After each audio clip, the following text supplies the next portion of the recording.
Hello, everybody. Welcome to episode four, four of the Three. Nerdverse. Wait, we're on three. Really? Just three?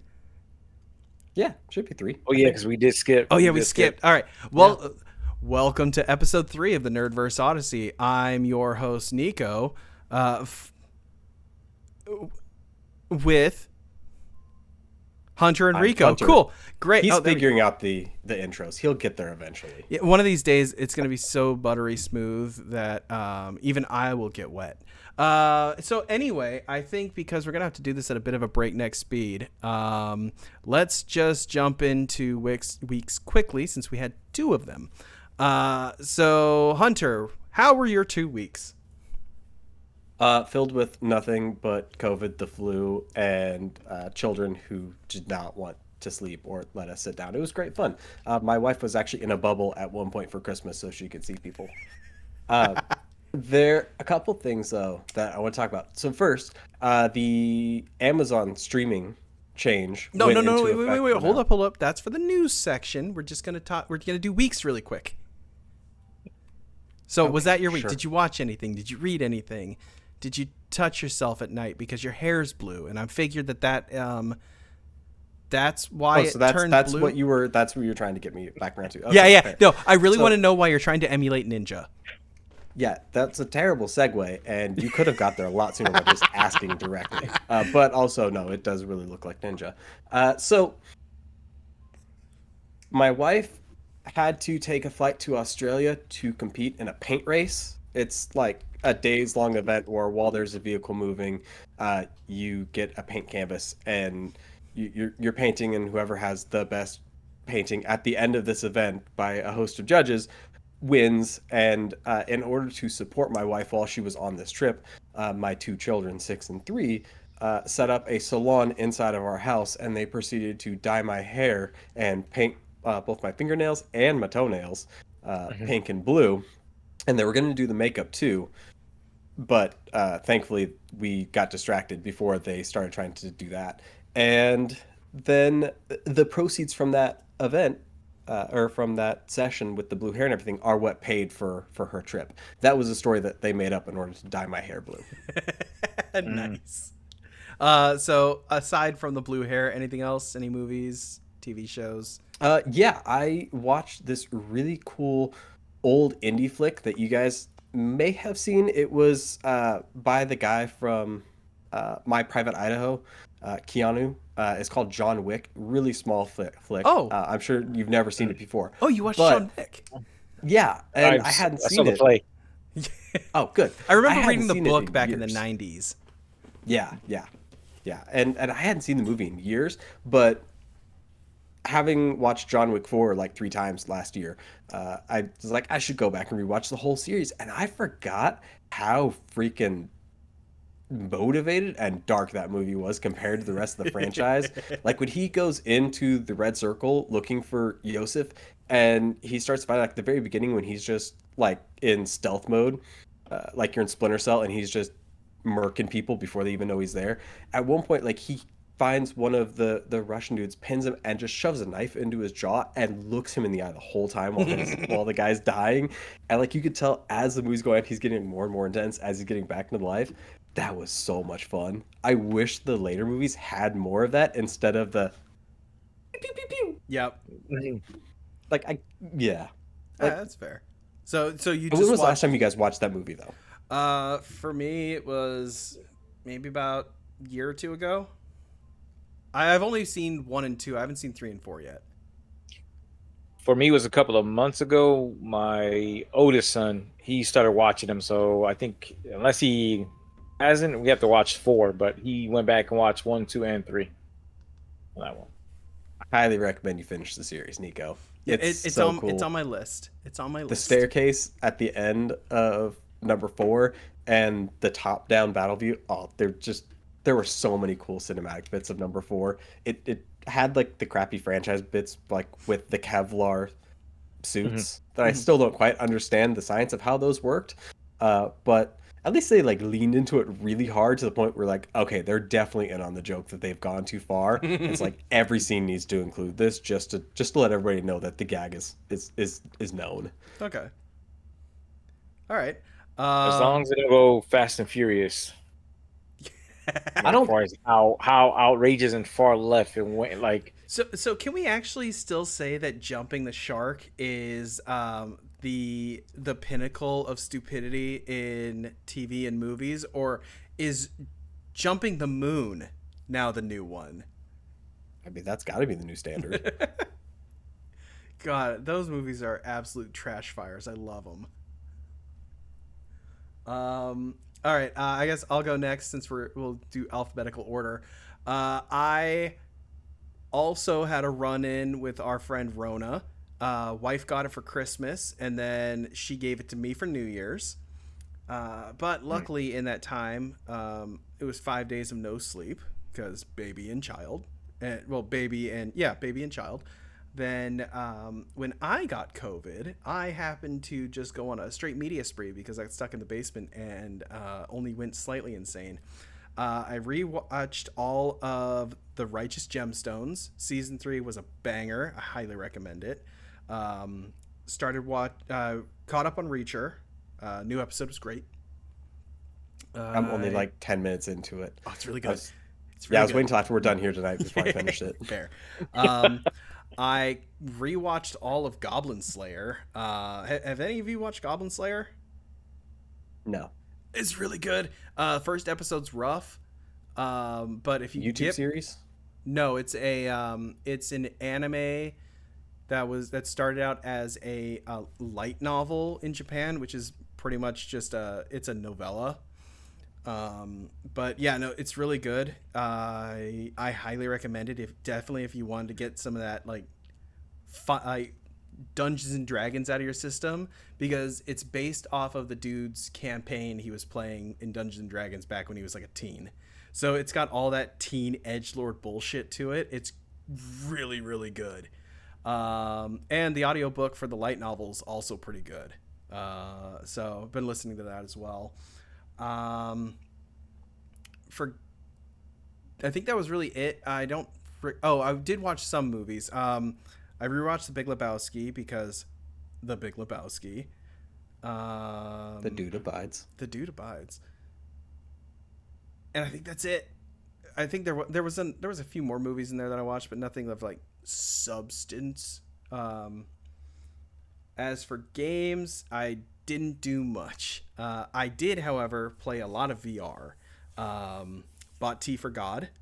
Great game. It's a non-Euclidean randomly generated roguelike where it's full true motion. So the boundary's set up and you're walking within the confines of that boundary, actually using your feet. So you're like going through different levels and stuff and like crouching.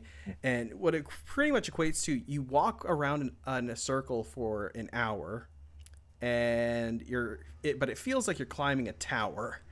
The whole point of it is to climb a tower and kill an eldritch god. I highly recommend it if you have a VR headset. It's $20 on the App Labs, and it's worth every penny. So it's not on the Quest store yet? No, you have to buy it through the browser, but it's worth the $20. It is very, very good. It's a solid game. You buy it through the browser. So do you have to? So you have to do it you have to go to your PC and do it through there. So it's kind of like if you just type in T for God Oculus Quest, it'll pop up to the App Lab page. The other one, which is also an App Labs game, which is, okay, just to reiterate, it is early access for Oculus Quest VR games.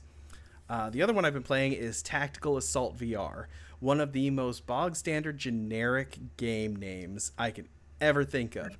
However, it is, if you were to take BattleBit Remastered, or whatever it's called, the new 100 vs 100 first-person shooter game that's honestly amazing. If you were to take that at the visual style and mix it with Rainbow Six Siege, game is dope. It's so much better than Onward. It was Onward that we played a lot of, right? Yeah. I would say in the tier, if you were to tier list first person shooters, like competitive shooters, it would go Onward, Tactical Assault VR, and then Pavlov. But yeah, that's about it. Oh yeah, and I got Battle Tendency, Battle Legacy, some sword fighting dungeon crawler game on the Quest. That one was really fun too. But that's more like Blade and Sorcery, but really early beta. Okay, But but that was I my gotta week. go back to your shooter tier list because I feel like Onward should probably still be at the top, if for no other reason than it has the best shooter AI pretty much ever for the most part. It is fantastic to just get a Uh, group of like 2 or 3 guys and just play against what 16 or 24 I think it was 24. AI. Yeah, it is so much fun. It is really good. However, I think it's not as polished as it could be because I found it a little. There's some jank in there that needs to be ironed out. But then again, I haven't played it in like since the last time we played, which was what, a year and a half ago. Yeah. So if they fix the jankiness, then yeah, it's probably better because I haven't tried it on the Quest 2 yet. But yeah, that's my week. How about you, Rico? Not too much. But I think the most part for any movies, I went back and watched Blue Beetle. Fell in love with it again. It That's was my good. jam. Haven't watched it yet. Yeah, very good. I felt it was very good. It had for me had a lot of relatable moments. Again, you're taking a hero that has a Hispanic or Mexican background, and essentially show him how he got his powers. Is really family oriented. There's a Mm. lot of things that I've seen in the movie that for me was kind of nostalgia growing up, like plastic on furniture. I don't know if you guys ever had that on you guys' furniture, or No. at least if you go to your grandparents' house, you had plastic on the furniture. You had an old TV. You know, there's certain things and nuances in that one. Some of the comedy was hit, uh, but I think it really had some similarities to uh, a little bit like Spider-Man with Tom Holland. So it was kind of, for me. That's where I kind of pulled it on. I mean, It kind of looked I like know, Spider-Man mixed with Power Rangers to me. yeah, yeah, and I mean they Good crossroad. granted James Gunn is going to do a good job with it. We'll see how it leads because it's kind of like how they did it with Ant-Man, where they had oh man, Paul Rudd come in and he's playing the second iteration of Ant-Man, not the original Hank Pym Mm. one. So this one is the same thing where it's you have Cord, who was the Ted Cord, who was Blue Beetle, who's technically not. Well, I'll leave it over there. Where they're leading off with the kid doing Carry it on, I'll be back. versus Ted Cord on that one part. But saw that my son Sebastian, my youngest one, watched it again with him. He loves it on that part right there. So definitely waiting for the second one. What else did I do? Video game wise, I played the quest on Destiny, the new weekly one, which was okay, but now we have to wait like I think 6 months now until final shape, and that's supposed to be the conclusion of Destiny and of Destiny 2. And I've been playing Destiny since it came out on beta on that Oh, one. so they're not doing any more DLC or anything like that going forward? No, when it came, unfortunately, I don't know if you guys are aware of it. About a month ago or 2 months ago, they did I think it was like a 40% layoff because their numbers were not doing good. For as Lightfall was the next, I think, expansion or DLC that came out. And so with that happening, they claimed that Bungie was basically trying to stem fires and plug holes because if they don't make a certain amount of money for the, I guess the financial quarter, Sony can come in and replace the whole board on this one. And so due to that fact, they also pushed back Final Shape to see if they can, again, quote unquote, take their time and make any fixes of that one to ensure that it's an awesome product. So now we got to wait like 100, I think it's 150, 50 or 49 days until the Final Shape. They're supposed to have some more events coming out. But as far as the story, we won't see something until coming up to Final Shape on that one. So I'm gonna finish it out. I've been invested. Crap, I want to say was it 10 years? That's Maybe basically 10 where years. I'm at with League of Legends at this point. So I've Yeah. been playing it since the game was in beta. I'm Mm. like, I gotta keep showing up eventually, and eventually they'll stop making it. But I might as well play it every now and again just to Oh, see how it's still going. So my question is on that one: are we a glutton for punishment? Because it's like now I find myself like if I play Destiny, since most I don't know about you with League of Legends, like I started off strong with a group of people. Majority of them already left. Either left PlayStation, left other games. Found new people coming in, and those guys left too when when Overwatch came out and everything else like that. I mean, you faced that with League of Legends because Oh that's a yeah, multiplayer. absolutely. Uh, I started playing it by myself, and then when I got to college, I found a whole bunch of other people that played it, and so then we started playing together. We played all the way through college for years afterwards until everybody else has seemed to drop it for one reason or another. And now, like they'll still watch the pro scene games. So like Mm-hmm. we still talk about those every now and again, but nobody else plays the game except for one guy. So I guess, but I didn't start playing with him. I knew him in college. We were friends, but we didn't start playing League of Legends together until like 4 years after we graduated. And so that's actually been a good way for us to hang out and still keep in touch with each other since he lives across the country now. But yeah, no, nobody else I know still plays it. That's what I feel like. I don't know. Sometimes there's an anime. I forgot the name of it, but you're like it's about a guy that stays in like a VR universe. And when he wakes up, he's still his character. He has a skull. I forget what it is. Nico might know what it is. I don't know if it's Overlord or something like that. But I feel like that sometimes where I'm like the last guy. People will still ask me like, "You're still playing that game?" Like, dude, I have to finish it. I'm investing into it. Like Halo was the same one where I invested into the graphic novels, Wait, we talking the about books. Destiny?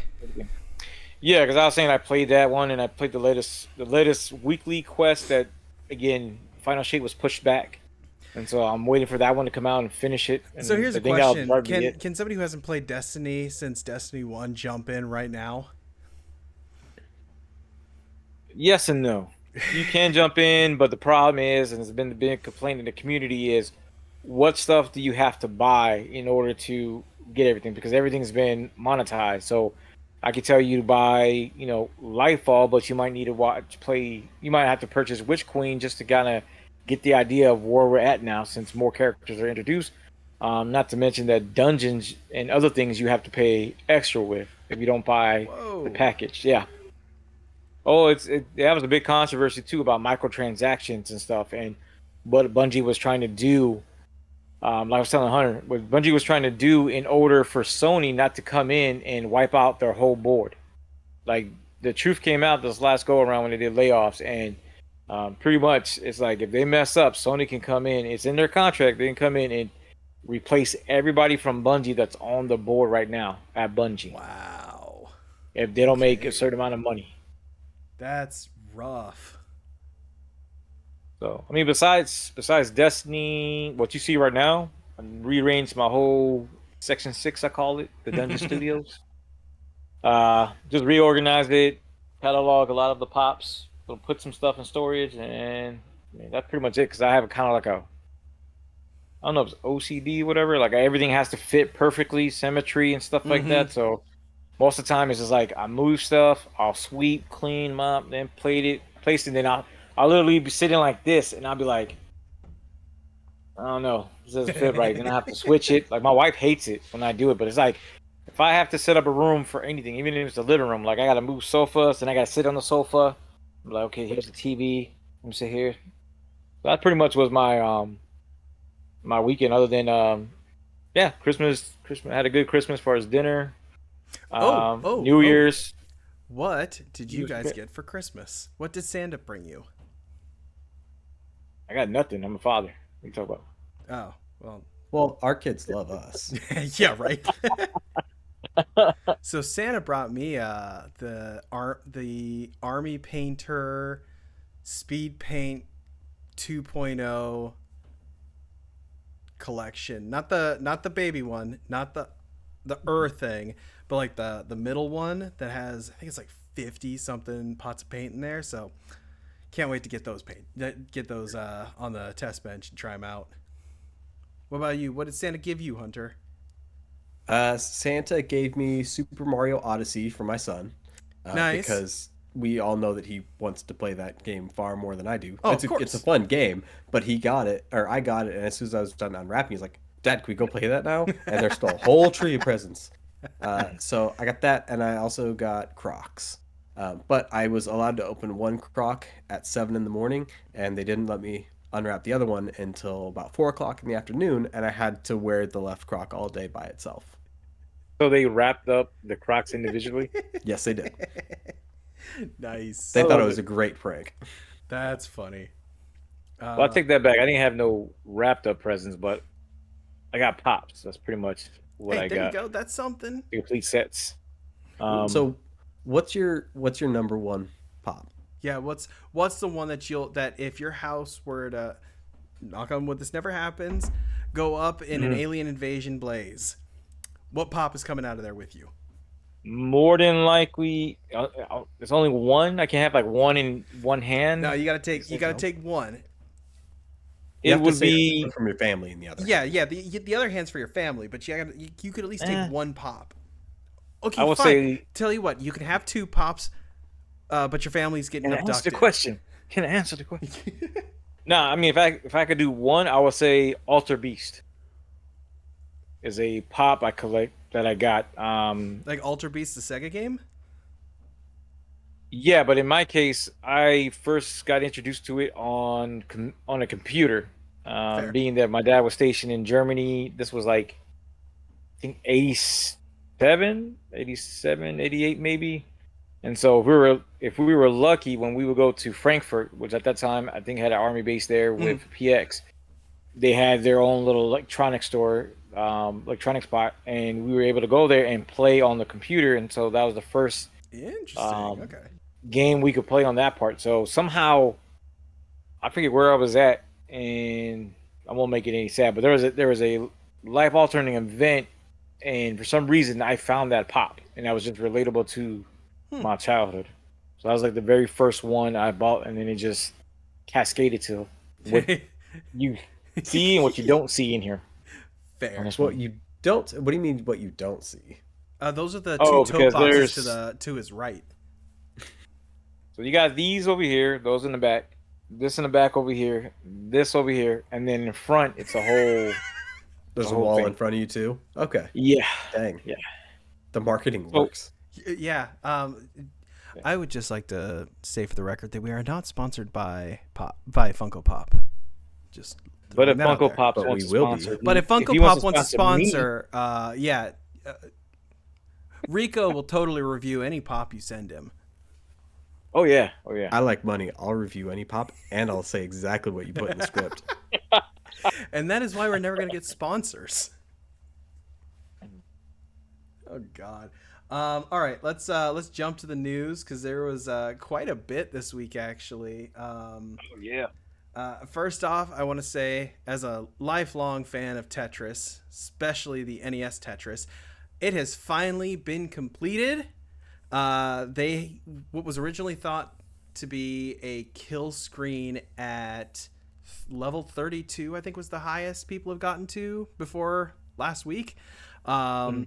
People assume that the game just got that it was just impossible to play after this one point, and it'd been like that for a decade or two until a 13-year-old who goes by the name of Blue Scooty, Mr. Willis Gibson, managed to finally get the kill screen in Tetris. And I highly recommend looking up. There's some documentaries out there about this guy now. You should look into the history of NES Tetris. It is absolutely bonkers. But yeah, Blue Scooty is my internet hero of the week, because that kid almost bawled his eyes out when he got the kill screen, and I felt for him. Like that tugged He at my did. It was really cool. heartstrings. Yeah, he his Twitch account was banned recently because he created it when he was younger than 13, Mm-hmm. but I believe he's currently trying to get it unbanned, which I hope he does because that kid's going to start making bank off of his Oh stream yeah. based Oh off this, yeah. which was awesome. But uh, two other things. So there's Ludwig, the YouTube streamer. He put out a Mogul Mail about this particular topic because I hadn't heard of it before then, and I started watching. There's a BBC anchor who covered this on BBC on the news, and then immediately followed up with, but maybe put the controller down and go outside, which Oh, made it so much worse because she didn't mention the fact that this 13-year-old child dedicated that run to his dead father. Ooh, wow. Yeah. that's So, rough. yeah, that Karen. Yeah. And And then now you know why the British got defeated. exactly. And what was also really cool about the Mogul Mail that he released was he went into the roll technique, where you run your fingers along the back of the keyboard to help with the button mash speed. Uh, he went into how Blue Scooty, if you go far enough back, found those videos because Ludwig had tried to beat his friends in button mashing, and he had created a video, and it got so many views that then the guy who invented the technique started remaking new videos explaining these tutorials and trying to make people go faster. And so that kid ended up getting reintroduced to it through all that. But that was really cool. I also want to throw out there that Blue Scooty is like the youngest person to win an NES Tetris tournament. Again, just like props to that man. Can't drink yet, bud, but here's to you. Cheers. Just depends where he's at in the world. This is true. But yes, that's the Tetris is beaten story. Another thing I want to talk about really quick here. The 2024 public domains. For everybody who is listening to the podcast, all three of you, I would like you to go to YouTube and type in Mickey's Mousetrap. It came out literally like at 12:02 New Year's Day. It is a trailer for a Mickey Mouse horror movie because as of January 1st, Steamboat Willie's version of Mickey Mouse is now in public domain. And I think Superman is next year, isn't it? Or it's like, or no, 2030 is Superman. Yeah, So the Action comic is one. Yep. So like we're getting there, boys. One of these days we'll be able to write our own raunchy Superman sex stories. It's gonna be great and publish it for money. So explain that. One of y'all explain that part? Which is public domain. This is kind of new to me about the public domain. Okay. As far as public domain is really interesting. So it used to be every 30 years, your copyright. If you put in a copyright for, let's say, Superman. After 30 years, what would happen is it would end up, or no, it wasn't 30 years, but we'll just throw that out there as an arbitrary number. But like after 30 years, your copyright would expire, and then it goes into what is called public domain. And this is where anybody can utilize that specific character and make money off of it. So you can create your own, instead of being fan fiction now, you could actually create literal, like legitimate canon. So it's kind of like it just makes it so it's something that you can now utilize and profit from. With the caveat being that any future iterations of that IP that may have been copyrighted separately, those do not apply. So that's why you'll see Steamboat Willie is in public domain, but not Mickey Mouse as he's known through Disney. No, it's it's specifically the Steamboat Willie Mickey Mouse is the one that is now public domain, because it is Mickey Mouse in the public domain files. But Disney's modern take, red pants with the white jumper or whatever, that one is still fine. And it's funny because Disney's the one who's been fucking with copyright laws for many years because they did not want this to happen, because this was originally supposed to happen back in the 90s, wasn't it? I believe it was the 80s, but sometime in the 80s it was supposed quite to go a long into public time domain, ago. because I think it's like it's 90. It used to be like 90 years is when you, or something like that, where you had to where it would go into public domain. But Disney, having all the money in the world, had gotten them to keep pushing that. So we're now at a part where Disney can't do it anymore because Mickey Mouse is public domain, which is why we now have a new horror movie, which I think is just really cool. So it sounds similar to like pharmaceuticals, where you'll have a patent on a pharmaceutical. A company will have it for a patent certain on amount of time. Yeah, and then after that, it kind of goes into anybody can have access to it. Yeah, and there were a lot more on that list too, but that was the biggest one that I can recall. Yeah, it's 95 years after publication or 70 years after the death of the author. That's it. Mm. And somehow Disney just kept that rolling. Well, yeah, I mean, corporation are gonna make sure nobody else can make any money off of it. And if, I mean, heck, the last thing I saw them doing was, I think they're suing, like car wash in Chile for having a Star Wars car wash. They had folks dressed up as Chewbacca, Darth Vader, so they're going after them. Yeah, Yeah, it's in and Chile. that's The where you lawyers are totally gonna get them to cease and desist that. obviously. But also that's when you then have like trademarks come Yeah. into play, because something that you have copyrighted, you'll also end up having trademarked, like say the Superman symbol. But while the copyright expires, the trademark doesn't. So Mhm. that also is a way for Disney to be able to protect the rights of Mickey Mouse and a what's now a rather small fraction of its overall revenue, and making sure that it doesn't become an issue for them because it would harm their brand. Well, if I recall correctly, Mickey Mouse wasn't originally trademarked until like wasn't it after Walt Disney died or something like that? Is when they finally got the trademark on him? I'm not sure when Because it the original happened. Steamboat Willie, I don't think was trademarked. I could totally be wrong on this, but because that wouldn't, then how would Mickey Mouse go into Because public domain? the copyright expires, the trademark does not. Yeah, which is why I think it's the Steamboat Willie version of Mickey is the one that is now public domain, but Disney's like symbol Mickey, or like the modern Mickey, would be the one that isn't. So Yeah, that this might need sounds more like something research. that's worth some googling. Yeah, that's a Googleable subject. I am almost done here with my little bits of news. I do want to say this as a tabletop nerd, and Hunter can appreciate this. Doubt Warhammer: it. The Old World is coming back. So Warhammer Fantasy Battles is coming out later on this year. I am super happy about that because I love me Warhammer Fantasy. I think it was like one of the better systems that they did. However, what I'm not happy about is how much the starter sets are, because oh my god. So if you wanted to play the English or the Kingdom of Bretonia, your starting kit with rulebook, templates, dice, and a starting army would cost you $255 for, I mean, it's a decent chunk of models, but that is $255 for Bretonia, standard for Games Workshop.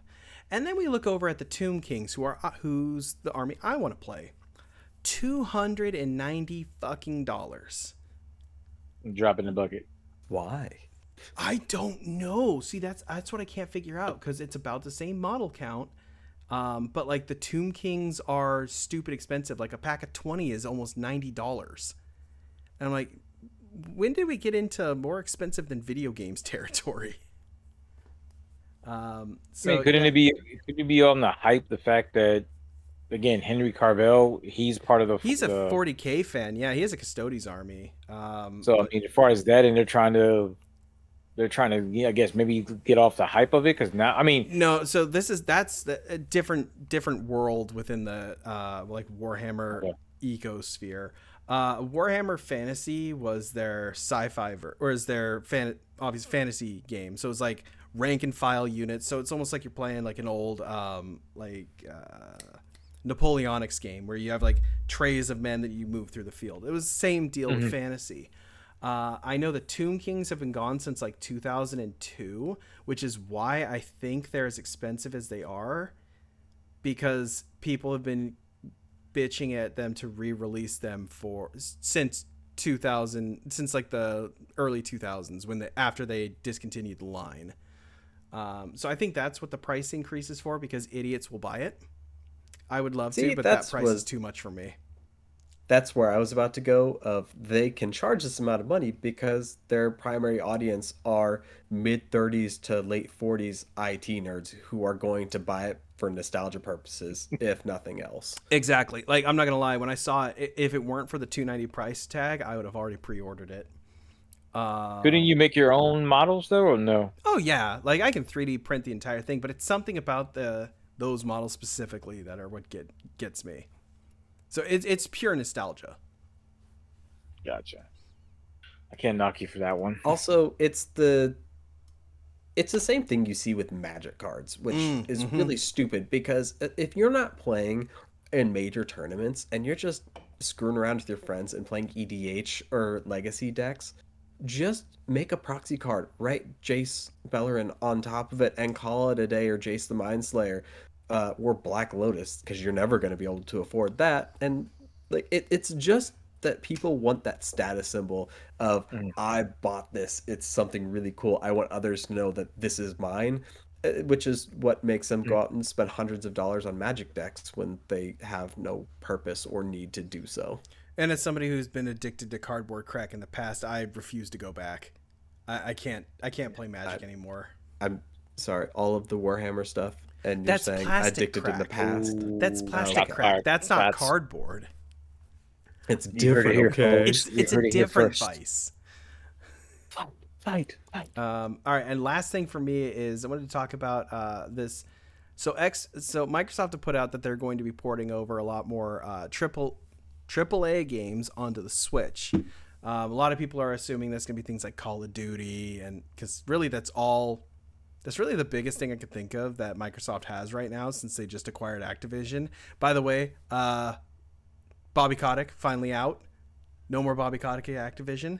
It might become a good company again. Maybe. I doubt it, but I can hope. No, probably not. Oh God, it won't. My hope is that Raven Software gets to exit the Call of Duty DLC mines and actually make video games again, because Daddy's has a hole burning in his wallet, and it's for nothing but boomer shooters.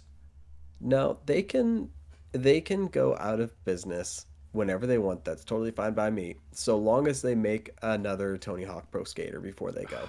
Bro, that's never gonna happen. Although now that Bobby Kotick's out, it might, because Bobby Kotick was the one who actually shit canned the idea for the remaster of 3 and 4. He was the one who said, "Nah, it's not gonna make numbers. Don't do it." That's dumb, because I can sit there every time I hear Papa Roach, "Cut my life into pieces." All I can Tony think Hawk of 2. is that airplane hangar when you're dropping in on the ramp. Yeah, it's Tony Hawk 2. One of my favorite games. In all fairness, that was remastered on the Switch, so I don't think the music is in there, though. That's the problem. Yeah, I don't know what music's in there and not. But what brought this up to me, the reason I brought this up is performance of some of these AAA games is an interesting one. So I don't know if y'all have played the Batman Arkham games. Yes. Okay. So 1 and 2, absolutely flawless on the Switch. Maybe a little dip here or there, but graphically they look really well. They play super smooth, like just how I remembered them. And then you get to Arkham Knight. It should be illegal to sell that fucking game. It is the most broken thing I've ever seen, which is funny because not only did the game come out broken when it first came out on the PC, they have ported over Doom Eternal, and Wolfenstein. All three of those games run flawlessly and look very good, minus Wolfenstein, which had it did get really blurry in times due to the id Tech 5's dynamic resolution scaling. But Doom looked and played flawlessly on the Switch, so I think it is a shame that Arkham Knight doesn't. But then again, I wasn't a big fan of Arkham Knight, so I don't really care. I really just wanted it for Arkham Asylum and Arkham City. Yeah, Arkham Asylum is still just one of the most fun games to have come out in quite a long time. If you want, it's even better portable. It's so fun portable. But yeah, if you buy it, you're paying $60 for the 2 best Batman games and 1 shitty one. Just be aware. But it's worth it, if anything, just for City and Asylum. Yeah, it's a good trade. What about you guys? You guys got any news on the docket? So Amazon put out the email to all their customers that they were going to start putting ads inside of Prime Video unless everybody paid an additional $2.99 per month to remove the ads from the streaming service, which they're all more internal ads. High five. So it's not a big deal and all, but man, it really made me sit back and think, why do I even pay for Prime at this point? I really only use it more toward the holidays because it's just easier to get things shipped to everybody Fair. and I don't have to worry about it. Or like with our mother, I can just put a whole bunch of stuff in the Amazon cart for her and tell her to figure out which ones you want to get, which ones you don't, and hit buy, and then Mhm. you're done. It's really easy. And for Invincible, Reacher, like one show at a time every now and again where it's great and I love the service for that. But other than that, I'm like, I don't see this as being worth the $130 it is for Prime as it is. And then you want an additional $3 a month so I don't have to watch ads. Yeah, but see, here's the So thing: don't you have to pay extra for that? to get Uh, rid of the ads? yeah, it's like an add-on purchase. Yeah, it's Okay. it's $4 a month in order to not have ads. But you're Mhm. already paying 120, some dollars a year for Prime as it is. Yeah, but see, the So thing is, you're still getting it. You're still getting the benefits of the 2 day shipping, the easy return, like ability to return things. Because I don't know if you've ever had to return something that wasn't shipped with Prime. It is a fucking nightmare. It's like there are sure, Wasn't but benefits to it. sure, wasn't the but if complaint too you that with Prime the shipping is not even, same day shipping? yeah, these That's taking days longer 2 day now. shipping is more Yeah, rare. honestly, it really depends on where you are, though. Like at least where we are, Rico. I haven't had maybe one or two packages have been like delayed a day. But for the most part, a lot of the stuff that I usually order is next day. Like I just ordered a Raspberry Pi case, and it literally came this morning. It was a single day. So Instead of I Raspberry think Pi it case. depends more or less where you live. Gotcha. Maybe, but I don't see the value in having Prime and not paying for ads to the point where I'm probably just going to get rid of Prime as a whole this year because I don't see a Fair. point in paying for it anymore. And then that then got me thinking back to, well, Hulu did the same thing Hmm. where it was dope initially and then they added the ad tiers and I left that. And Netflix has talked about that becoming a potential revenue model for them down It, the road as well. it's And that's funny. going to push It's people in the same almost direction. like they're doing exactly what the cable companies did. Yeah. Yeah, you know what's funny? The only subscription service that I have that I actually use aside from Amazon is YouTube because I don't want to pay for ads. And that one's great. I think they upped the price by like $1 or two this year, and I'm like, I don't care. I watch YouTube almost every day. That's something that don't mind paying, so I don't have to watch 3 ads after like every 5-6 minutes, depending on the channel you watch. Mhm. See, I can totally get behind that because yeah, I'm on YouTube every day. More for shorts than anything lately, so those are actually working, which That's is fair. dope. One thing I will say, But I check out the also free just movies if you end up getting the membership. There are some good. They usually throw in good movies there like every week, fair. like a lot of I classic might, stuff. Like The but Pest was on you there. I can. rewatched The Pest. That was the one with That's a good John one. Leguizamo. Yep. Yes, as a classic. Classic. But you can also just get an ad blocker, and then you don't have to watch those. You can, but if you are on your phone, it is different. Not if you use the proper browser and or app. Yeah, but I use the YouTube app, so But you have an Android. There is literally an app for that. I am Put, aware. put that in the Discord so those with Androids can use it. Sure. Yeah, they don't get to put it on the Apple Store, unfortunately, but it is on the Play Store. Yeah, but Google's been getting kind of weird lately. Didn't they just say not too long ago that they're going to try and get rid of ad blockers entirely?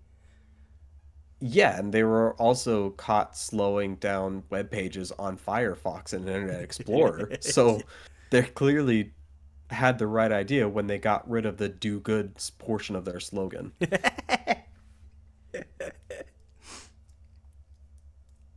Oh, that's funny. Yeah. I don't Honestly, know. I who? mean, Mm. well, I would say just going back to the stream comment. I mean, I really feel that with the way it's going, and don't get me wrong, I pay for Peacock, Hulu. I think Prime we just got. I don't know why we got. Well, I think my wife got it more for the video, so now I can finish Reacher. But I think at one point it's gonna get as bad as cable, and it's gonna go back to probably more pirate websites than maybe than anything else. Try to get Not that free At we this content. endorse point, that at all. No, Uh, no, no. We don't endorse it. I'm just, I'm like 50 Cent. I'll let you know, hey, when you make laws, there's gonna be loopholes. Like you guys ain't seen this. Like at one point, people are gonna be like, hey, man, forget this. I swear I saw somebody what's post that LimeWire was coming back. I was like, hold on, nope, Listen, if anybody that's a has trap. LimeWire in any, yeah, it's a trap. Don't ever download. Listen, No, any LimeWire of is you back. millennials or not millennials, sorry, you Gen Zs and alphas out there who stumble upon this, do not, for the love of God, ever download LimeWire. That is the worst program ever. Kazaa was better, Unless but they're all dead. You would go to download an MP3 of Metallica and get nothing but hardcore gay porn. If you're looking for or that, bingo. I mean, you're good to or go. But yeah, or every instance of the Matrix that exists on that platform is some variation of porn, so it kept your life exciting. my favorite was I downloaded the Matrix Revolution back when we had LimeWire, and it ended up getting some weird softcore Chinese kung fu porno where they were doing like bullet time sex moves. It was fucking weird. It was bullet and wireframe sex moves. It was the weirdest shit I have ever seen in my life. But yeah, so LimeWire is back though. I actually used it a little bit over the last couple months because I wrote a book for my kids for Christmas, and I was trying to figure out what I wanted to do for the imagery for the characters, and I used a couple different AI photo generators as just to try them out, and one of them that got recommended is actually a LimeWire one. It's done entirely through the browser instead of through Discord, like you're going to see most of them, and it actually had some really good results. It was really expensive, and so that's why I elected not to use it anymore. But yeah, I was really surprised to still see their logo. Interesting, interesting. But yeah, it's we're definitely gonna go back to the. I don't think we'll ever get back to the peak of the sailing the digital seven seas, but I think if things keep going the way they're going, it's going to get to that point. Only because humans are nothing if not creatures of habit. If you give us the ability to get something easily, we would, if we have the monetary ability to do it, we'll acquire it that way. But when you say, and a great example of this is, I was just watching it. It might have been Rick and Morty or some other TV show where you can get the first season on Amazon, but then you have to go hunting for every other season because it's licensed out to some other person. So that's another streaming service you have to get. And it's like, why are you making it so difficult to watch something? It's ridiculous. Yeah, I mean, life is a flat circle. I'm sure if Rico were to go ahead and tally up the monthly cost of those 4 or 5 streaming services he listed earlier, he's probably paying just as much, if not a little bit more, as he did cable subscription previously. Exactly. Exactly. We've gone back to cable, and I don't like it. Don't like it. All right, Rico, what do you got before we get into the finality of Gantz?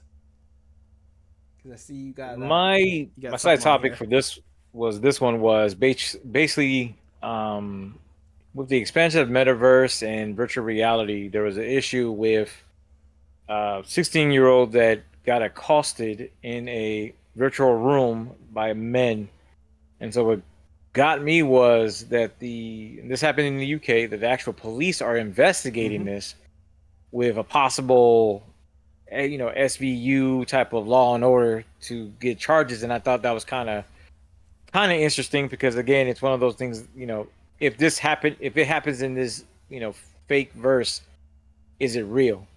Is So there real drama that you can apply? Because UK does have some they have some interesting weird laws when it comes to laws. certain Yeah. things. What I will say Um, is you can't just say they accosted the woman because the BBC article that I read said she was game raped in virtual reality. See, but they in this case, the article I read, it didn't give no details to protect the victim. Oh, Now, now interesting. remember, and what was interesting about this one is I remember years ago there was I don't know if it was an article or it was on when Twitter was called Twitter, where there was some people call her feminists when it comes to video games, whatever. But basically, Oh, what, Anita there's Sarkeesian? characters, I guess, with GTA or Sims that you can glitch and basically they show videos where you'll have a character that's bent over or something, and somebody comes behind them, and basically your characters are kind of like attached, and they're doing stuff. And they were calling that sexual assault, virtual rape, whatever. But in this case, they're saying that she had the trauma of an actual victim that happened in real life.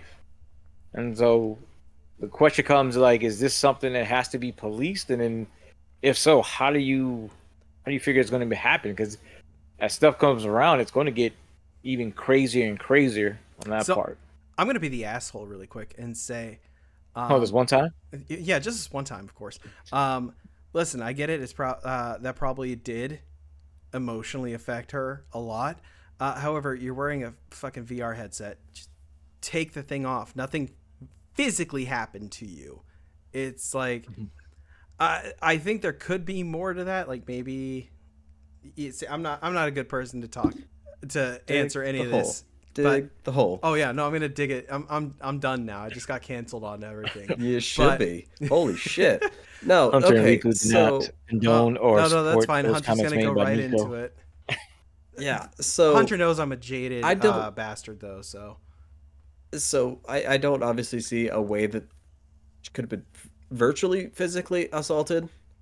I'm not sure though. But so it's a verbal assault, and then at that point, which I can totally understand the emotions that could go into that and the problems that could arise from it, and why you would consider that assault, whether or not you're in person. I mean, we've had cases happen where kids are bullied online to the point where they kill themselves, and the people who did the bullying, and in one instance, even their parent, because they tried to cover it up, have been charged and are in jail because of it. So yeah, in one instance, you can say no, I yeah, get it. you Verbal could like take them verbal off and- assaulting. I get that, but at the same time, if shit's going south like that, you have an easy out. Click the power button. Take off the headset.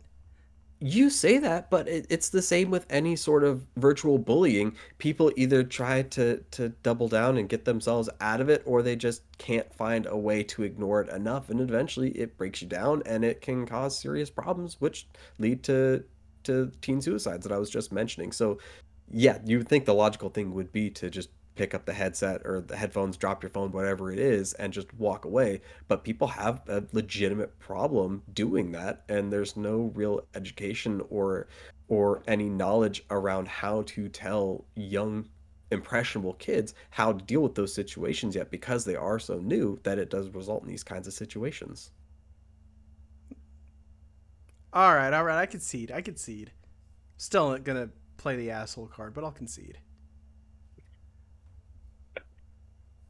I think it could be both. I think it can be, not to sound too crass, but I think there's one. It has to be on the parents for policing and having those talks with your kids. I mean, even with our youngest, we let him play Fortnite, and I'm quick if I hear something, coming over the TV. I'm like, what the heck is that? Because you're not supposed to be talking to anybody, whatever. But even still, it's a conversation of, okay, some words are said, you need to watch it, whatever, or even catering to the whole mood, like if he gets too excited and stuff like that. But to Hunter's point, I understand that too, because no matter how much you police as a parent, you can tell your kid to get off the computer, unless you're disconnecting everything on that one, they're still subject to that. And now with the way social media and technology is, your kid could be off the computer and not receiving the bullying, but then the friend down the street or whoever's like, hey, did you hear what Joe said, or did you hear what Kyle said about you? And it just immediately, your kid's gonna get hit with that, even if they don't have a phone. As soon as they get to the bus, it's the same thing. So I mean, again, I guess it's one of the things. It's one of the things is, if you're setting laws, how far in advance you can do it. Because again, here, yes, that has happened. The cover up, the mother got convicted of it for the suicide. But again, with UK, there's certain things you can't say, and you'll get a charge at you. Like, it's almost like courtesy police or whatever. So it's kind of interesting. Because I mean, most of us played Call of Duty with the lobbies, and Oh, yeah. that was Dude, crazy. Man, the early days of Xbox Live was a fucking trip. Yeah, I still As can't soon as I say believe that. something, and it's just I still can't believe that we came up in the time of IRC chats and 4chan and forums just out the wazoo, right? And MSN Messenger, AOL Messenger, and you just find random people to start talking to. Yep. And our parents, they didn't Didn't think give a anything was shit. amiss. Nobody thought that that supposedly 15-year-old kid that you're talking to on the other end Yep. of the world is actually 15. Catfishing wasn't a thing back then. We didn't know. And so looking back on it, I'm like, I don't think I would have let my kid on the internet at that point. Knowing what I know now, Yeah, there's right? no, that Wild West is something that should be avoided. Well, and that's the thing though, but the internet's become so centralized that it's not like it's never going to be like it was back in the early 2000s. Like remember when you first saw ogreish.com No, or Lemon Party or Two no, Girls One Cup or no. One Man One Jar? Like, I'll throw them in the Discord for you later. It's okay. oh, We'll catch you up to speed. I definitely think you'll like Lemon Party. It seems like a political affiliation that you'd be into. Well, that's why, like with me, it's interesting, even in the context when we talk about this stuff, and even computers, is because I didn't mess with a computer Hold only when on. I was in Hold on. school. I need to know, was that a trickle-down economics joke? Which one? The Lemon Party political affiliation. Yes. Was that I a don't trickle? Okay, that was good. It took me a moment to figure out where you went with it, but that was really good. But you know what the actual lemonparty.org site is, right? I Meal do. Hunter. Do you remember? Yes. Okay, just double check. Or See, look at that. Meatspin. It's not something you Meatspin.com. can forget. Mm. Or Goatsy, the goat, the actual goat. But I think to Hunter, your point is that when you're saying that you wouldn't let your kid do it, I think it's more or less because you have the experience and your eyes are open.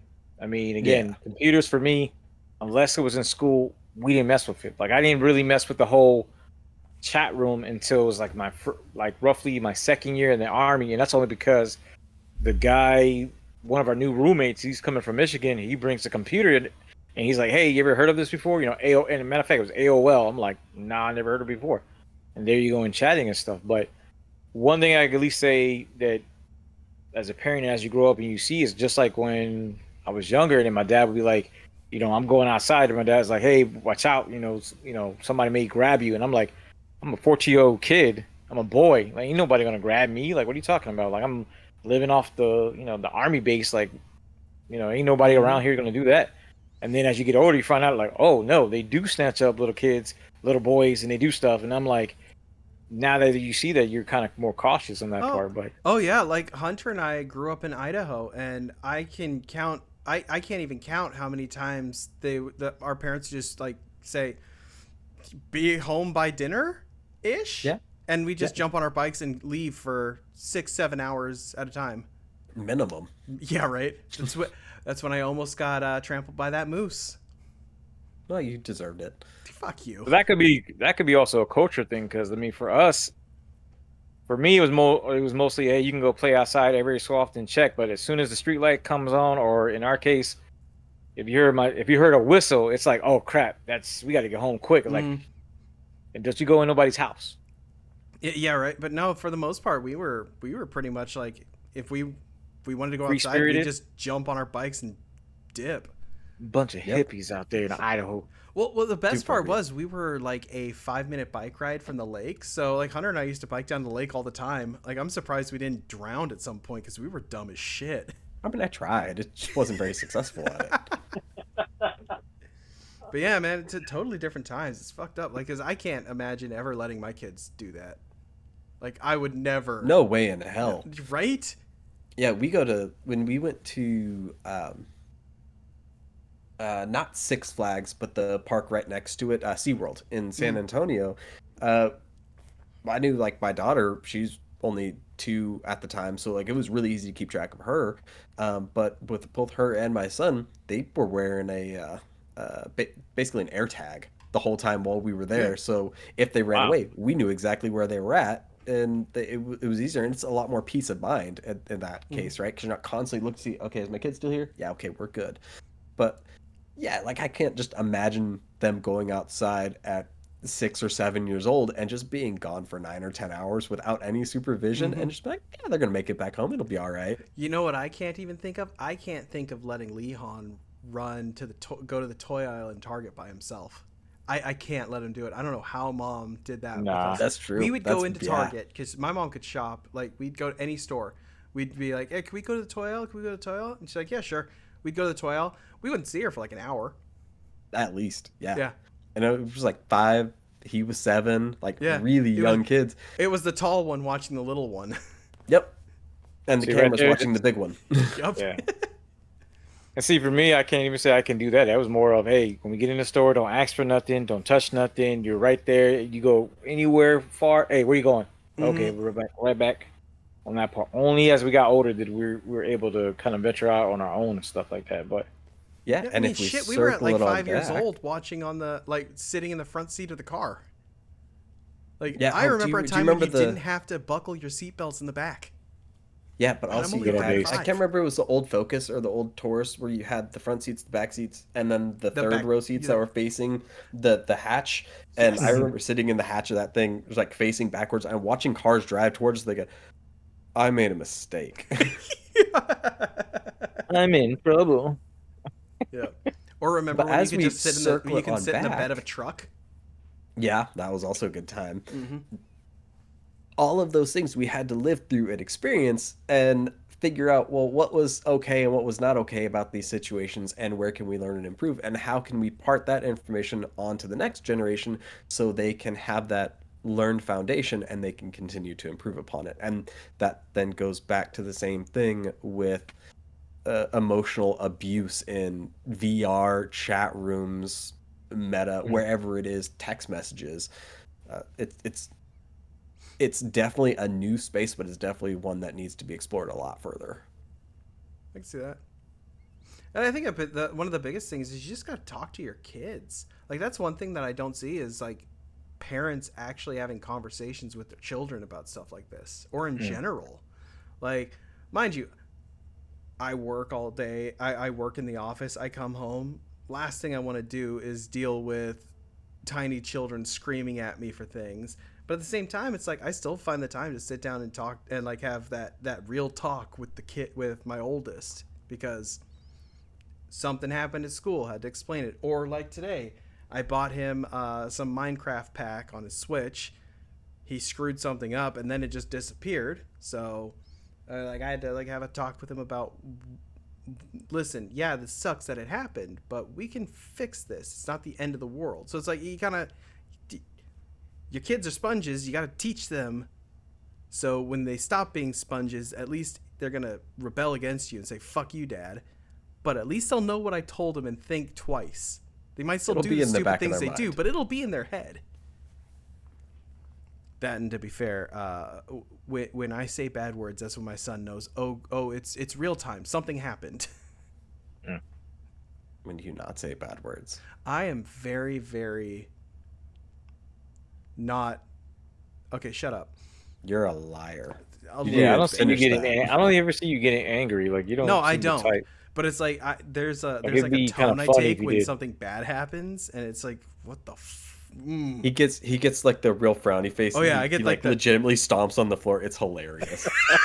It's the dumbest thing I've ever seen in my life. But he's all big when he does it too. He's all mad. It's oh yeah, adorable. I beef up. It's great. Yeah, he gets that invisible lad syndrome. It's so much fun. Okay.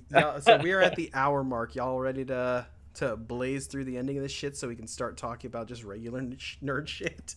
Yeah, why not? All Yeah. right.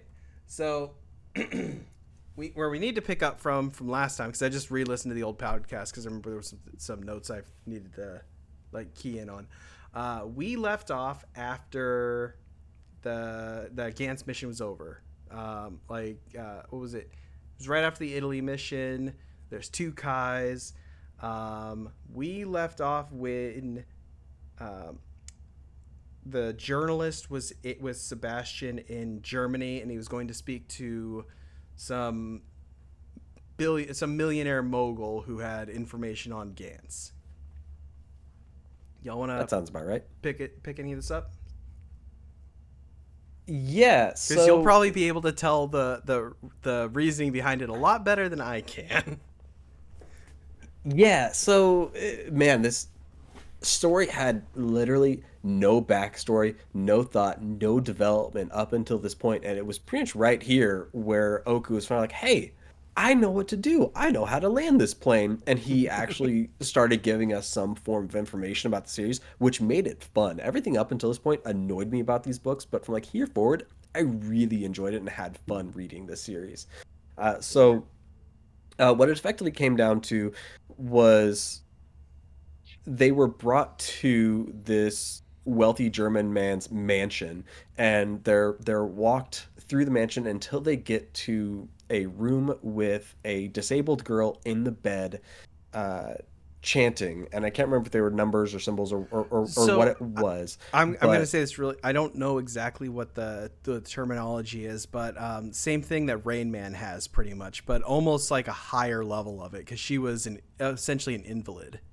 yeah, she had Yeah, some form of ASD. Mm. yeah. Yeah, and the billionaire starts explaining about the fact that when she was born with this disability, but she was talking and she was reciting some formula from a very early age, and it never changed, and she never deviated. And so he spent his money trying to decipher what it was she was trying to tell him, because he assumed it was some form of message. And he was eventually able to determine that that was the formula that birthed the Gantz program. And then he took the information for Gantz and he monetized it, and that's how he ended up saving his business and becoming this very wealthy, very powerful businessman in Germany, because he capitalized on Gantz. It doesn't explain how she knew that formula or how she was chanting it or reciting it or what had happened there. That part thankfully gets explained later on, but this was the real introduction to the story where we at least get to see there is a plan somewhere in the mix of all of this. And then after we get all of that, there's a little bit of banter back and forth, and we go out to where the journalist is about ready to go back to Japan, and then he gets called out by Sebastian. So he decides he should probably be packing heat this time because he thinks he's about to get hit. Um, and come to find out, Sebastian just kind of like starts telling him how it is in a sense. And what's really funny is he dropped the exact same conversation that the lich looking enemy from Osaka did, where he was talking about God. And then he just proceeds to start randomly murdering people with just a point of his finger, and he takes down a plane, and then teleports out of there. He does a mic drop and bounces.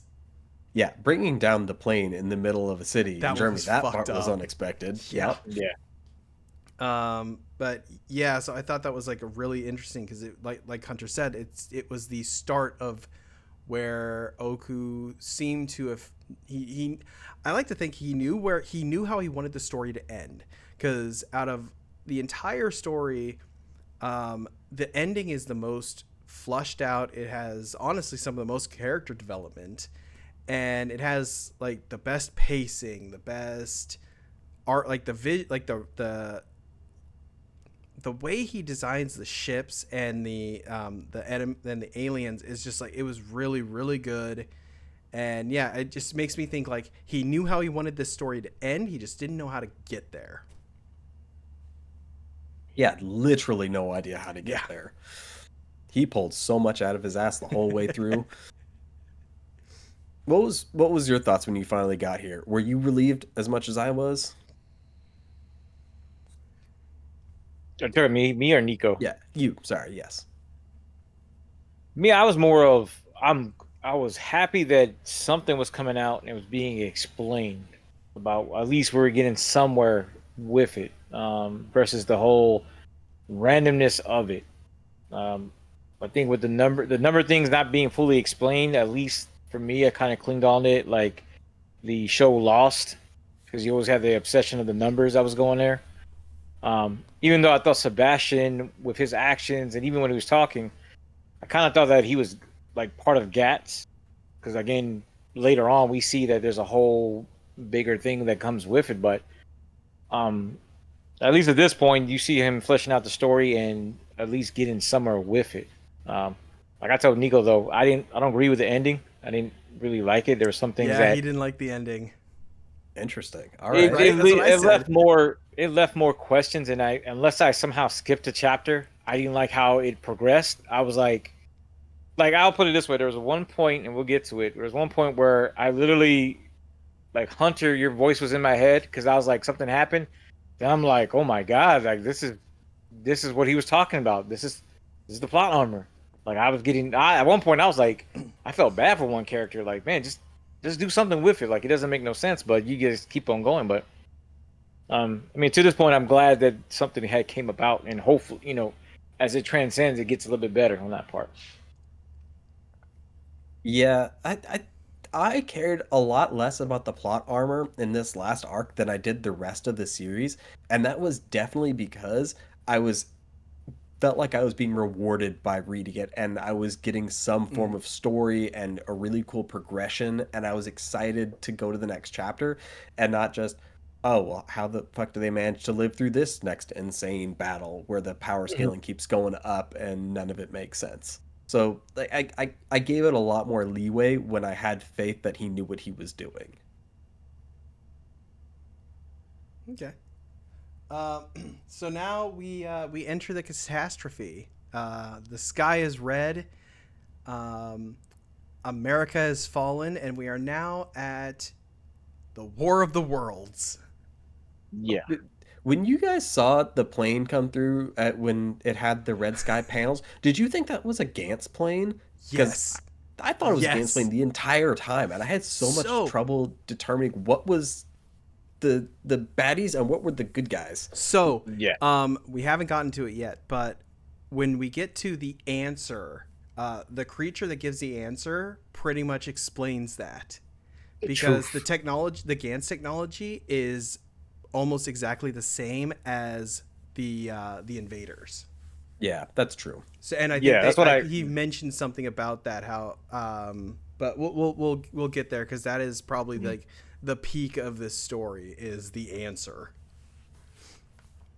Oh, that was another thing I got. Never mind. That's another thing I got mad at. But go ahead. But yeah, so the sky's red. It's like countdown to doomsday, and you see all the Gantz members kind of going about their day, and you get these really good shots of just fighter planes in the sky, and then next thing you know, all of the invaders just start popping through the atmosphere, and it was at that point that I find the story went from, okay, I can take my time reading this, to, oh my god, I need to flip to the next page faster. Yeah, it was really visually exciting. He did Oh a yeah, great job like with that. Yeah. he bumped up the art for this last chapter because it was fantastic. Yes. So most manga that you'll read, and Bleach is probably the worst at this. You can tell the way that they emphasize the movement and the power and the energy of the scene is through the number of lines that you see going behind an action, whether it's like swinging a sword or punching. The greater the effect, the more violence and turbulence you can see in the air around whatever action they're taking. And he did that a little bit with these arcs, or with this particular arc. I'm green now. All right. At one point, like with the long sword attacks, and he's done that throughout the entirety of the series, where you can see the flow that he's trying to use to show it off. But a lot of this, it was just the art and the overall scene and the imagery that he had really carried it and made you want to go to the next one. It just it all felt so big and impactful without using the traditional anime waves and lines. And I thought that was really fun. Yeah, I literally put that in my notes. I was like, artwork looked a whole lot better in Yeah. this one. Oh yeah. It was like he was at least going like, you know what, I'm gonna go out with a bang. Let me go ahead and pull out all the stops.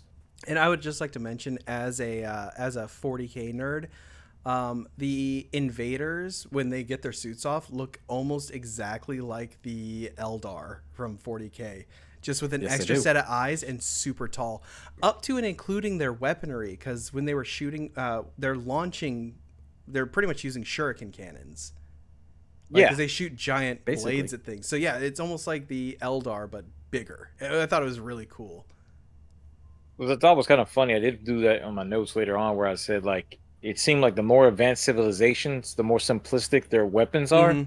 Because I mean, literally, they're just shooting out freaking predator blades, and then they're just going through everything. I'm like, that's it? They're not shooting nobody? Like, oh, okay, cool. Oh, and then the Yeah. electric finger guns. They're literally finger They banging did have people. those. Ah, very Yeah, good. and what I found really interesting was the America, we see it, New York City at least, Yeah. be destroyed pretty much immediately. But then there's really only one mothership that's carrying everyone, and they immediately go from there to Tokyo. So I thought that was interesting that they No. went to Tokyo and they So- focused there. Hold on, they didn't. There were multiple ships. Because if you Oh, remember, okay. when he was talking to, when Clone Kai Okay, was that talking makes to the sense. American team, they were talking about how we found the weak point in the ships. Okay, I thought they meant they found the weak point in that one specific ship. Oh not no, this all of was the like ships as this a was a whole. global. This was Okay. a global catastrophe. It wasn't just. So essentially, Tokyo. it was like, Yeah. so you're saying it was like Independence Day, where you Yes. had the Oh mothership, yeah, no. and then these ones Independence just Day is a broke very off. good analogy. Independence Day and War of the Worlds are two. I want to say they were his influences on this. Gotcha. Yeah, Like definitely. definitely Independence Day for sure, but the reprocessing plants is what gave me War of the Worlds vibes. Yeah, I thought they just destroyed New York, went and destroyed China, and then made their way to Japan. So okay, Yeah. that's interesting. And then maybe there were like tiny offshoots that went from there. It That does makes make a lot more sense. sense now. It does make sense because at one point I was like, why was the focus with Tokyo? Like, Hmm. Yeah. there's a part where it was like something happens, and I'm like, why are they targeting these guys? Like, are they just the strongest signal, or these are the strongest um threat? Like, I think at one point I don't know if I mentioned that the way the games were going, it did give a cabin in the woods kind of feel. Like you had to do certain things, to make a sacrifice, and here's the biggest threat you would have to take them out. So But did you guys think when the giant mechs initially touched down, Mhm. and they're basically just giant Episode One droids from Yes. Star Wars, but black? Like, was that not the first thing Yeah. you guys thought of? Actually, The what I thought cameos of in was this series Siren were Head. legit. There's an independent horror film on YouTube that has a giant, like, yes, it's almost like a giant robotic creature with blowhorns for a head. That's Yeah. what I thought of. yeah. My son showed me that. I was like, what is it? It's Siren Head. Yep. Okay, but the head on this was literally almost identical to the droid. Oh yeah, no, and no, we, you're and not we also wrong. got George Clooney here in a bit as well. So Yes. yeah, the cameos were just great. Oh, they were Um, on point this time Oh, around. dude. Oh, okay. So that wasn't me. So hopefully you saw the other two that I saw, and I was like, this doesn't make no Probably. sense. But okay, Yeah, but so the moment you were alluding to actually pretty much happens immediately when Kay grabs Tay and he runs with her out the school all the way up to the rooftop to try and Mhm. see what's going on, and everybody else is trying to leave. And two of those mechs show up at the school in Tokyo, and No, it wasn't the Tay- mechs. It was the foot Oh, the soldiers. soldiers. foot soldiers, yeah. And Kay kills one of them and breaks the suit apart on the second because they function effectively the same as the Gantz suits. And the other giant ended up running away, leaving, and that's when we first get the first inclination that these are humanoid type beings. They're just Mm. bigger and different from us, and they have, for the most part, similar features. Their heads are just quite a bit longer, and And they had the have pointy elf ears. two eyes, and they have course another it's- two eyes on the side of their head that are attached. You like can't Avatar forget the had a pointy hybrid elf system. ears. And the giant that ends up getting away from that battle, and he texts to the mothership and tells them that the number one fighter in general for Was this K. alien species was his brother just died to K, and that Yep. makes K enemy number one for that army going forward. He was And Will so- Smith in Enemy of the State and in real life. Yeah. I thought it was definitely an easy way to set up the eventual clash at the end of the series that you knew was coming. I thought it was a very but- clever way to set it up compared to Yeah. how other mangakas do it. I think this one was done very well. Yeah, it could have definitely been a lot worse, but also The very first thing that he kills is the brother of the number one fighter for the enemy team. Really? Yeah, Come right. on now. We could have maybe like taken a few more issues to set this one up. Let us like get into the mix first, but all right, I'll take it. It worked for Farscape. This is true. This is true.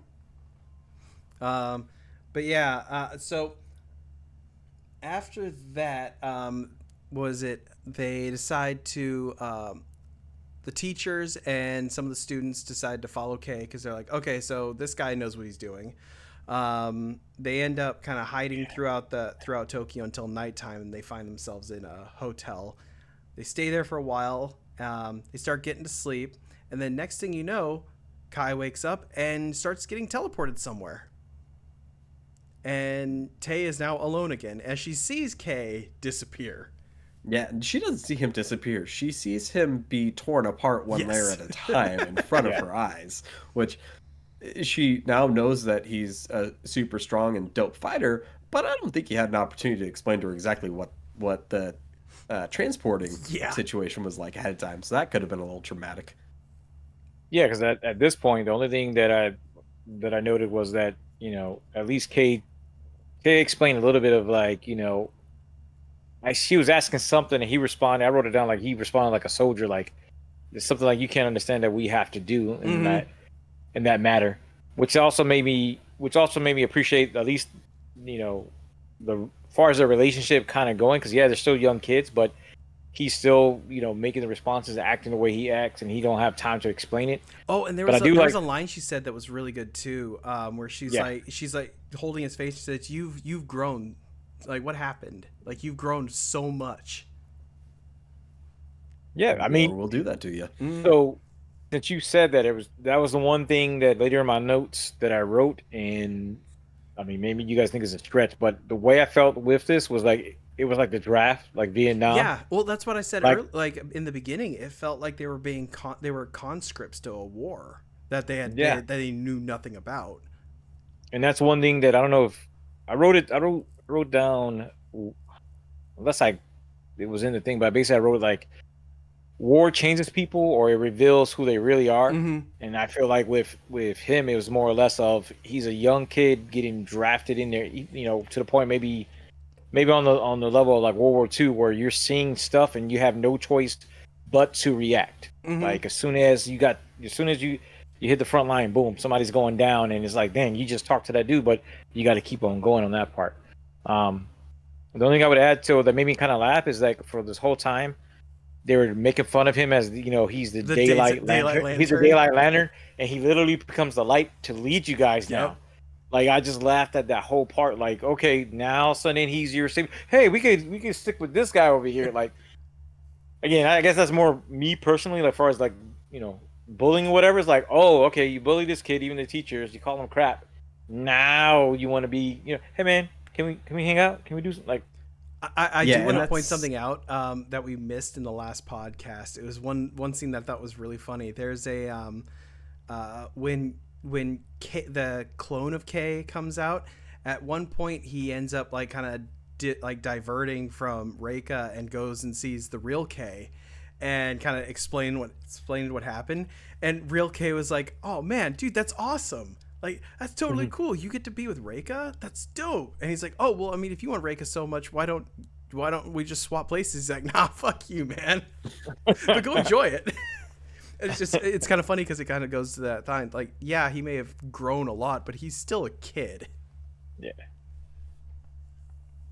Just want to Yeah, bring that up and because I thought that was a funny scene from earlier that we missed. that was a good one.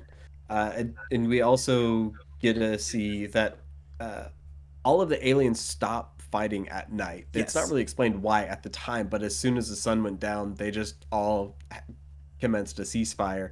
And prior to that, we had seen Kato using his stun gun to zap the giants away still, and Muscle Rider killing people and everybody else, right? And so we saw that the whole Muscle team Rider, is there. Mortal Kombat. Like he Yeah, did Sub-Zero. Sub-Zero's fatality and just ripped his fucking spine out.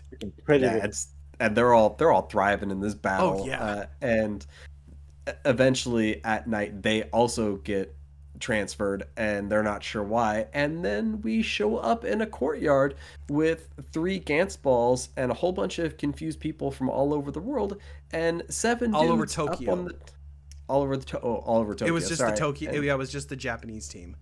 yeah, and 7 guys standing up at the top of the steps, telling them that they have been conscripted for war Yep. and they have no choice. They've been transferred here. The bombs are back in their head. You can do this mission or you can die.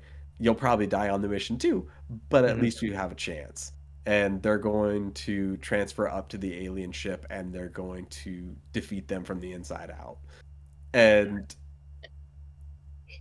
man, that was so dirty. Like, you knew at the time when it was happening that these guys weren't legit. They're not part of the Gantz program. They're not offering to go to. They're saying it's your turn. No, You're but going to that go guy do this did for go. us. One of them did, but No, not the all one of who them. gave that speech. The one Yeah, who was he like, did. yeah, 'Cause he was yeah, your effectively a lives are general. mine now. Yeah, but the other guys that were just standing there. Yeah, no, they were just they're like, big wigs who had money. "Outta here, that was guys." it. Yep. And yeah, so the team goes in and starts wrecking some shit for a bit. Not too much though. I think the whole goal of that, it seemed, was to just kind of cause a disturbance and just and get a captive. That seemed to be just all basically they wanted to do. counter. Yeah, what is it try to called? get counterintelligence. That's pretty much what it was. But Yeah. this does set up the overall cat and mouse game that we're gonna get with Tay and Kay, because in the I hated interim, it so Kay much. decided, Tay decided to go home and found her mom in a pile of corpses, and she was like, no, wait, we're just gonna pretend to do this and we'll last longer. And then she gets taken away, and Kay then diverts and gets captured and thrown into a meat wagon, essentially. Right as Kay was about to find her. As much as I loved the last arc of this series, I hated this subplot so freaking Yes. much. It was, Yes. hey, I found you. I've lost you. I found you. I've lost you. I found you. I think he did it like 4 or 5 times by the time all was said and done, and I hated it so much. Yeah, Like, it I- was probably the only real jarring part about it, but you can kind of see it as his motivation for why he's doing what he's doing. So it's character development, but it's just not Bullshit. implemented It well. was a way of giving the readers some form of empathy for okay, the that's fair. alien race and why they were there and why they were trying to take over the world, and that someone not in the army had the power to change and to see eye to eye with these tiny human beings, that they're really not all that different in the inside. It's just on the outside we look a little different. It's the entire purpose of that entire shitty arc, and them bringing in the girl that he basically took hostage from the alien race and made her take him down to the surface and back up, and then eventually find Tay. And at one point she finds Tay, and because she became friends with Kay via Stockholm syndrome, she's now trying to save his girlfriend and return her back to him. I I don't think it hated was from everything about it. I don't think it was Stockholm syndrome, because I remember there was a message that was played that made her go, wait a second, that's not right. That's not what happened. Yeah, it's because she realized that they had no right to go in and kill all of these people because they're also intelligent beings. They're just not as big. And because we haven't been alive so long, our society isn't nearly advanced. But we, at the very least, should cohabitate and not eradicate humans and take over the planet. It was entirely to build empathy, and it was so stupid. And I feel like he could have found a way to get all of that done in 2 issues at most, and then we could have moved on with our lives. That's fair. I can see that. Yeah, they had empathy. I just got tired of it. Like that was what I was talking about earlier. Like literally, it's like back and forth, back and forth. You might as well call Corona Odysseus. That's what it felt like. Fair. Like you're so close, and next you know, you open the bag of wins, and okay, bye. It just got. But I don't we know. did the one thing I will say about it though that was kind of good is we did get a better look into the alien society, as well as how they're treating all the humans, because we got to see the processing plant. Yes. Which fuck. At least in War of the Worlds they just like put you in a giant meat grinder and turned you to paste right away. They didn't strip you of your clothes, throw you in like 3 different layers of water, and then just desanguinate you, so they could Yeah, stick you in a hot pot and chew you down like a wonton later on. Fucking hell. Which goes again shows that with them, I guess my whole thing was, how did they just? I felt like that maybe they did some things where maybe there were some abductions of humans because I'm like, how did you take these little things? Again, to me, it looked like more or less humans were beneath the aliens. If anything, you're just food, you're just cattle in a sense, and automatically knew how to cook them, how to eat them. Well, no, Like it see, was like, that's the thing. I think it was more like just trial by error, and they just sort of figured it out. I think they were going to utilize humans as a food source regardless, because that seemed to be the main MO.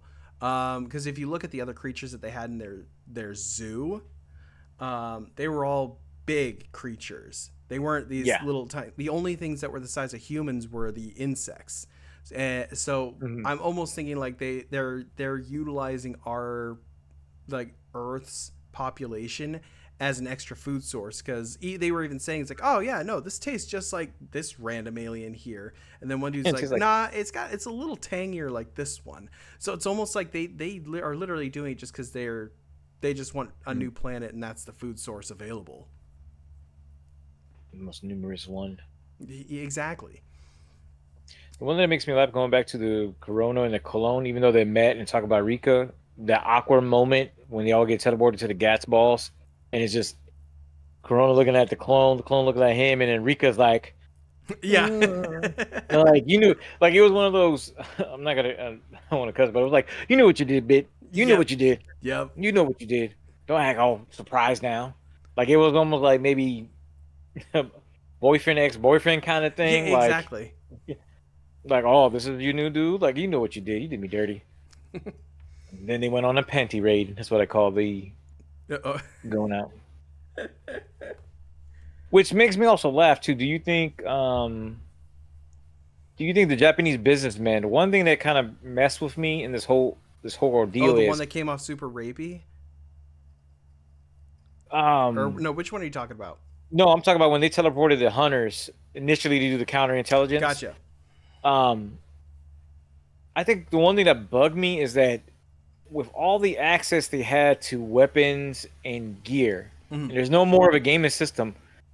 If you're truly trying to defeat something, and maybe it's just the ex-military in me is, I never understood why they didn't give them like better armor and better weapons. Say, So hey guys, I have a theory on that. The if you remember back to the Osaka arc, the what's his name? Oka, the 7-time winner who actually originally was yeah, piloting one of the mechs.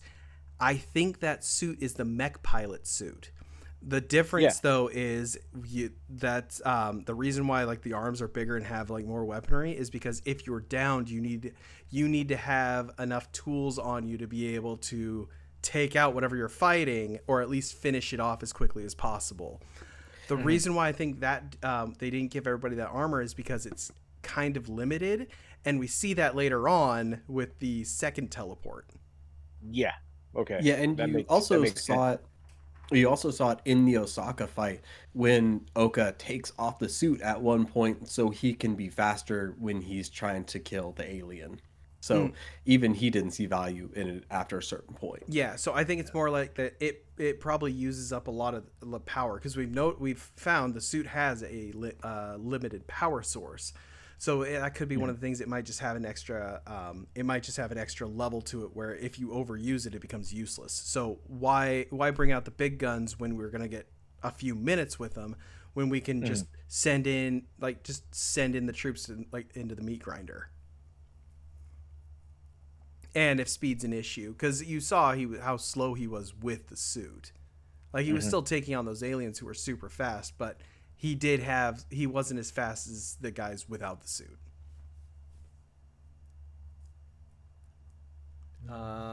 So yeah, we get the cat and mouse. Then we go to Cherry running through the streets, and we find out that Tonkatsu's dead, which is fucked up because that breaks him. Cherry's actions throughout this whole Holy arc shit. were so cool. Yes. Like it was, you watched this man have a mental breakdown and just continue falling further and further into Yes. insanity. And oh man, it was the most exciting part of this whole last chapter of the book. I loved it. It, I'm gonna say something controversial. I like Cherry better than Corona. no, that's fair. In all fairness, I like Kaze more than Kurono. So. Oh, definitely. Muscle Rider is the winner of this series by Oh far. yeah. Oh yeah. He outshines everybody. But Cherry he was neat. He definitely had second protagonist vibes. But it just He seems like he didn't get flushed out enough.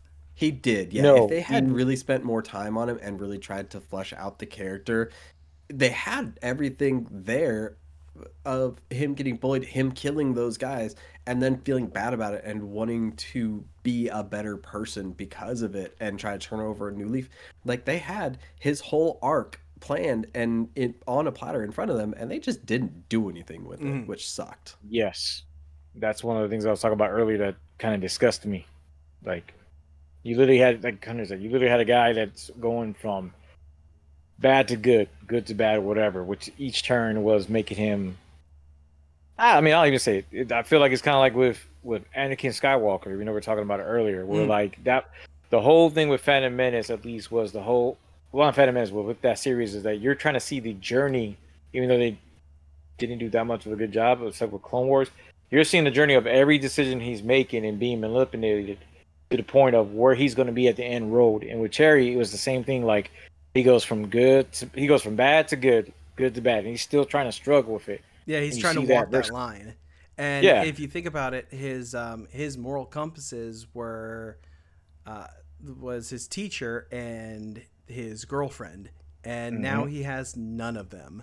And I think that's what really breaks him because his parents didn't really care about him either, from what I remember when they did little flashbacks with that. So he was already a yeah, broken individual. He's just lost the only two people in his life that actually care about him and that he cares about. So now he is Frank Castle.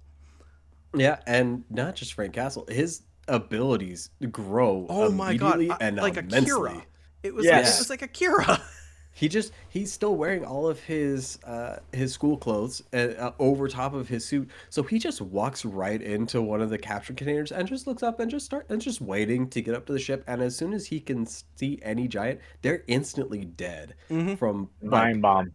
10 screens away. It was so cool, Yeah, and he got more powerful as he By continued the end of it, going he throughout the literally series. he pulled the bomb out of his head. Yeah. yeah. Like, oh my god. Like I said, man, I hate y'all because that's you're gonna give me. I'm gonna get upset. But Really, in all yeah. fairness, They threw him away. it Like, was because of him that they were able to overthrow the ship. So It was, yeah. honestly, I think he got the best resolution of the entire series because he had his like final like hero Iron Man moment where he was the straw that broke the camel's back. mm, It's true, and he also had a really compelling story as it was Hmm. happening. Like when he finally got to the ship and he got to past the meat packing plant and he got to the surface and he saw that there was like a grandma with her toddler giant walking around, and then other people, and they were just like us. He started having moments where he was thinking, I can't do this, I can't kill these people, they're innocent, this isn't me, this isn't what I would do.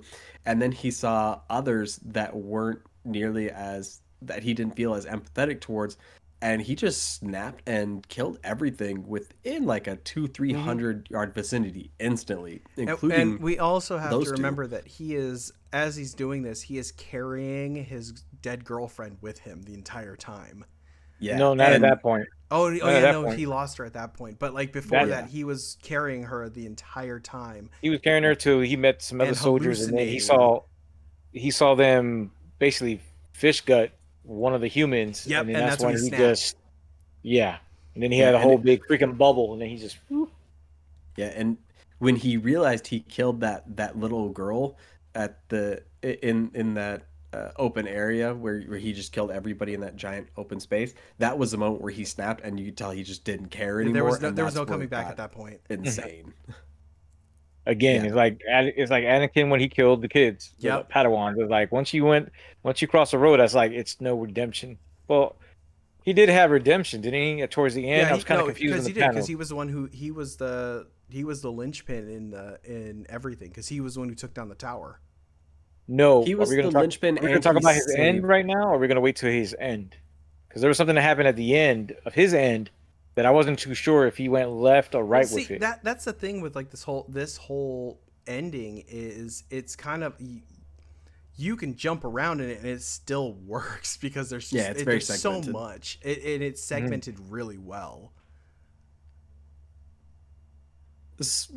Yeah, let's save it though, because Yeah. at least there should be a little bit of setup for it. Gotcha.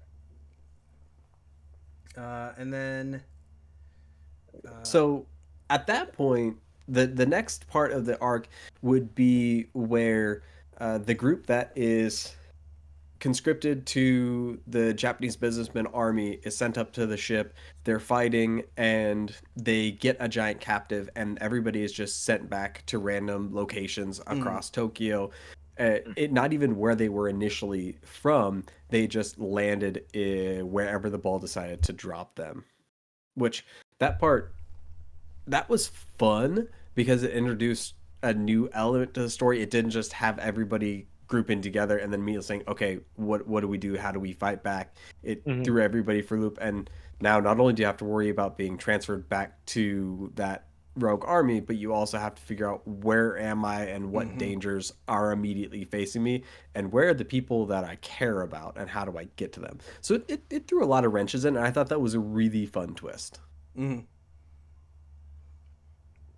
Uh, and that's also where we get to.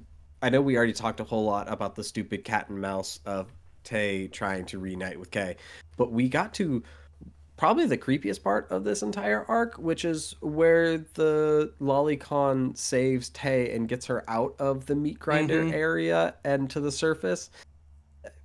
Man, that whole deal is weird. Well, what I found really interesting was he came off like he was he came off like a big perv, like big perv. Yeah, Uh, Very, but very bird. but then at the Called himself Lolicon. yeah, exactly. But then when the he lolicon. died, oh, somebody who's into youngins.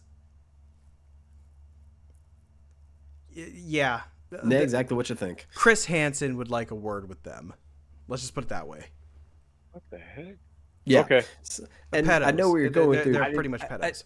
I know where you're going with it, but when he was dying at the end after he saved her, he told her she reminded him of his daughter, and I took that in the worst possible way. You know what? Not a That's oh, I'm fair. trying to save my daughter based on everything else he had said and done up until that point.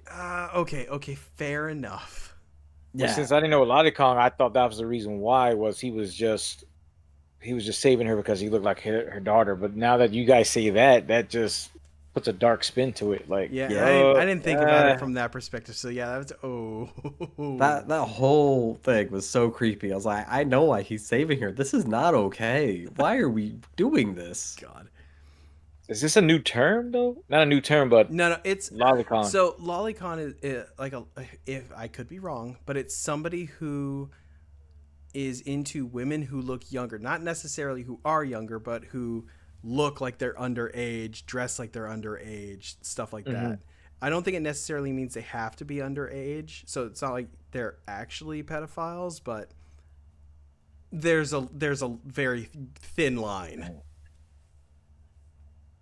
Dang, okay. Yeah. Never- And because we're in the middle of the chase between those two, Kay also at that point is finally up to the ship. He's trying to find her, and that's when he enters that museum that we were talking about earlier Yes. with all those monsters that you'd seen from outer space and a whole bunch of just naked humans sitting in just this white box And for two of everyone to them just view. happen to be his ex love interest and her boyfriend. Which is his Yeah. bully. Yep. Yeah, that bit. Which I did kind of like how he was like, man, fuck him. He was just gonna Yeah. leave him there. I did really like that. I appreciated. I thought it was really dumb that they were there because again, coincidence. Everything is always a coincidence or okay. But I did like how they used this particular part of the story to give those characters some form of redemption and to also emphasize how much Kay has grown when his bully finally acknowledges that he's kind of a badass and he needs to save him. So Hmm. that was cool. Yeah, and this is when he takes the. So after he breaks them out, this is when they take one of the aliens hostage. I can't remember her name. It's something with an F. I have it written down somewhere, Yeah, I but figured as much. I just started thinking of her as Stockholm after a while. Okay, yeah. So Stockholm, and so Kay takes her pretty much takes her hostage and says, "Yo, you're getting us to the surface." And some hilarity ensues. Some aliens die, and then she has to stuff herself into a dead dude's suit and escape him off the ship, which I thought was kind of it was a little comical, but I thought it was pretty fun. It was, and then when they finally get to the bottom, she manages to convince Kay that she can help him if they Hmm. go back up on the ship to find his lost girlfriend if she's not dead.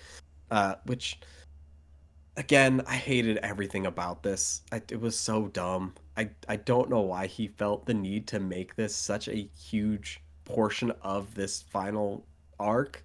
It felt like it was a good 30-40% of everything that we were reading. Yeah. I'm sure Fair. it wasn't, but it felt so drug out. I think the best part to say about it though is it it doesn't really take away from the effects of the ending, so I don't really It mind. doesn't. And it That's didn't true. really ruin the pace of the ending either. Because even though it was kind of a slog, it was still paced really well. Yeah, it's just it was the only thing that felt a lot like the filler that majority of all the Mm. missions prior to were, where you're not really contributing a whole lot to the plot. It's just trying to fill in the blanks for World the building for reader. world Yeah. building. Yeah. But it's unnecessary though. Like I get what you guys are saying, and I respect you guys as gentlemen, but it's just it just got to the point where it's unnecessary. It was just like it's like you ever saw a movie called Kung Pao, Yes. Of where it's course. like chosen one. Yeah, anyway, I forgot what her name was. It was that literally. It was like chosen one. This it was like again. Maybe I'm just different. I get what you guys are saying is filler, but it's just unnecessary. It's just a runaround. It's just Hmm. she gets somehow something happens. He goes away. Then she gets all distraught. Somehow she doesn't get killed. Like literally. And I guess well, unless you guys are kind of skipping that part, but I mean, I basically said it was most of it was just catch and release. Like she Yeah. gets something happens, she gets caught, then she gets released. Something happens, technically it's not really a catch, but something happens, but she goes away and gets released. It kept on going, and I understand that that's like a love interest, maybe a Princess Bride kind of thing, Mm. where he's gonna keep on pursuing. But I mean, at one point I was like, man, if he dies, I feel like that's just his release. Like it's done. It's done. Especially when it came to certain points where it's like I'm coming with you, and I already knew if you bring a support character to go with you, that's going to be your crutch. It Hmm. always is. Anything you look at. I mean, even if you bring in, I'll go to the extreme like Dragon Ball Z, who's the number one person that got killed every time. Krillin Just or Malta. Yamcha. I was gonna say Vegeta, but Yeah, yeah. it was Yamcha, then he got graduated to Krillin. But literally every time something happened, he's go Krillin, and he's like, "Goku, save me!" And then, of course, with that, that was motivation for Goku to Yep. get amped up.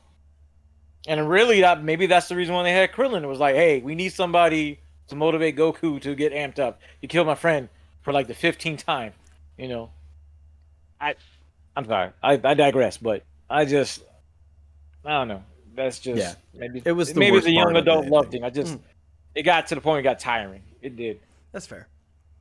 Um, Hopefully, I'm But not yelling in the audio.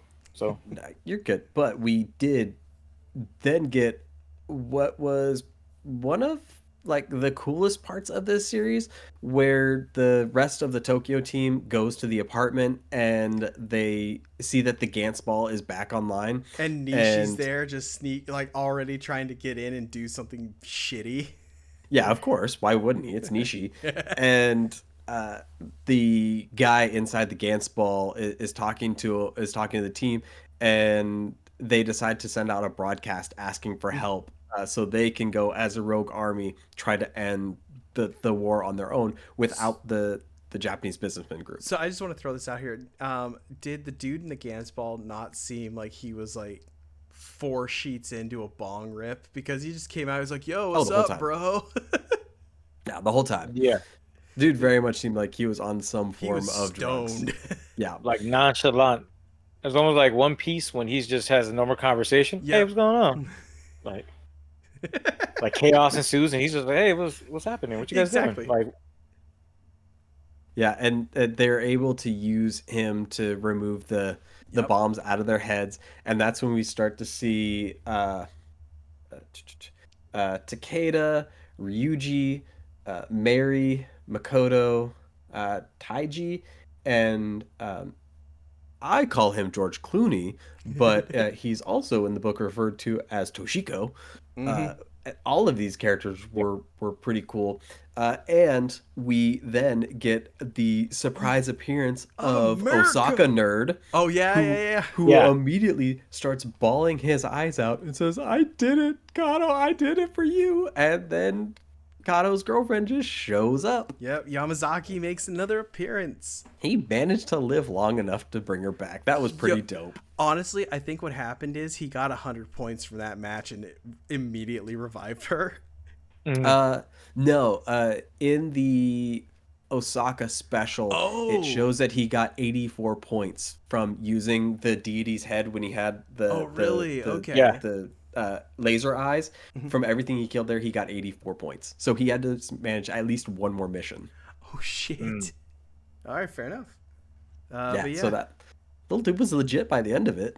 And I do love how they were like, "All right, cool. So we got the group," and then somebody just had the bright ideas like, or no, did America call or did Japan call America? Japan Well, called America. I That believe. was it. And then we get Mr. America pops on the screen. He's like, "Hey, you guys Chinese or Korean?" yeah.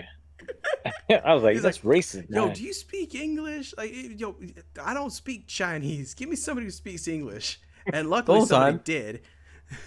The whole time I was like, "Fuck you, Oku." Like, this is accurate, but I don't appreciate it. Dude, it was so accurate. It wasn't even funny. But yeah, so then they have a nice little conversation with America, and they're like, "You know what? We were out for a bit, but America's coming back, baby." And they pass off the secrets to the Death Star. And then because America are bros, they're like, "Yo, so or what was it? They said, hey, No. can you show us on the? Oh, that was it. Can you They show us didn't on give them No, not, they didn't not give them the initially. secrets to the Death Star because Nishi was pissed because he's like, "Why the fuck are you not asking Right. how we can end this?" And like, that's not what we care about right now, bro. Right. It's Yeah. cool. So the Americans they were like, "Hey, we got we figured out the weak spot," and they were like, "Oh no, can you tell us where the people are being held because we want to go save them?" And I love how the dude was like, "Man, you Chinese are crazy. You guys are a lot nicer than us." No kidding. I was like, I was on Nishi's side. I'm like, wait, you don't have to act on it right away. You can save the people and then go back and do this. But you have them on the phone. You can end Yep. this. Oh my god. It was so frustrating. Well, could it be also too the way Nishi was is that again when he revealed that the Chinese businessmen were behind it and they were trying to take control once America gets destroyed, he was more or less trying to go ahead of them and do something. That could have definitely been it. Probably, but yeah, that was one of the moments where I guess it was an intentional way of slowing down the plot of the book, which I can kind of understand, but it just seems so forced not to ask them for that information when everybody there knew that was their end goal, regardless of who they say beforehand or not. I can see that. But then Gantz teleports them onto the ship in that spot, and they just start saving all the Yumis. And I thought that part was kind of cool, only because now see this is where it sucks because I ended up not rereading everything. I only got to 330 before we started, so this is right about where my memory gets foggy. But Wow. I Yeah, did find so it you pretty missed cool quite that a they bit were then. able to like start helping everybody. Yeah, so now I'm going to be exclusively using your notes. I will say this Uh, though, Takeshi like shoulder checking Nishi was primo. it Yeah, that it was it funny. it did make you feel real good Oh yeah. as a reader. You're like, yeah, he deserved that. So this is the point where we see Eva Gund is the main villain that we got introduced to before Mm. Kay killed his younger brother. So we get a little more information on him, and we also see that uh, all of communication has been restored across the world, and there are peace talks happening. Or I don't know if it's necessarily No, no, across the that's not world this or part. just in Tokyo. So I think how that was happening, how that went down was each mothership was broadcasting that. So they were like, For their just own locality. yeah, because they were trying. What they wanted to do was come in, wreck shit, and then be like, then pull it back. Which is why I think they came back that night. They just wanted that first day of terror, and Hmm. then that's when they're gonna push out this fake broadcast. They're like, oh, everything's cool. So then all the people would peacefully walk up to the ship to get eaten, which is what you kind of see what happens later That's on. true. The morons Yeah. did start going into Because, like I lots, said, so all the they could NPC are be sheep. drawn to go up to the ship. But I don't care if any politician tells you we're now friends and we're going to Mm-hmm. share resources. Who wants to get on this pod and go up to the alien ship to see what life is like up there? Mhm. I'm never going to be one of the first people trying to adopt this new platform and be like, what's an alien spaceship like? This sounds like fun. You truly have to be the stupidest of the stupidest to have signed up for that. Yeah, but see, here's this thing. I'm the dude with Independently. the rednecks shooting up at the spaceships with pistols and shotguns. So, Yeah, Just you like would have made it Independence this Day. far. oh no, I'd be dead. But if they declared war first, then yeah, I'd be shooting. If not, I'd be like, maybe I could be like, maybe I could pull a Captain Kirk up here. Yeah, and we also have as part of that treaty that's been signed and everybody and them trying to convince all the humans that they're no longer there to take over the planet, that the Gantz team gets labeled as terrorists, And and their they're leader trying is to K. I love how yep, that little line. yeah, and they're trying to get everybody else to side against them and turn them in, which I thought was hilarious. I didn't feel like anything was ever going to come of it, but I thought it was a fun like twist to the story. It kind of reminded me of Mars Attacks. Yeah, that it very much did. Actually, But this when whole ending feels like Mars Attacks. that's Because fair, if you but think when about they it, they start in with full on war, and then they pull it back, and they're like, oh no, peace. yeah, but the whole like terrorist thing, it never gave me like this is going to be a really fun plot point the further we go, and like it was building to anything, because even if 20 people had surrounded uh even Takeshi, the smallest member of the Gantz They team, wouldn't and they last a had all second. piled on top of him, even if all of them jumped on him, boop, they're all dead. Like Yeah. it's so I never saw it as a big scary thing that was going to happen in the story, but it was just a fun piece of writing. Is kind of how I looked at it. Maybe it was more of a maybe it was more promoted as a community watch, almost like snitching on them in a sense. Mm-hmm.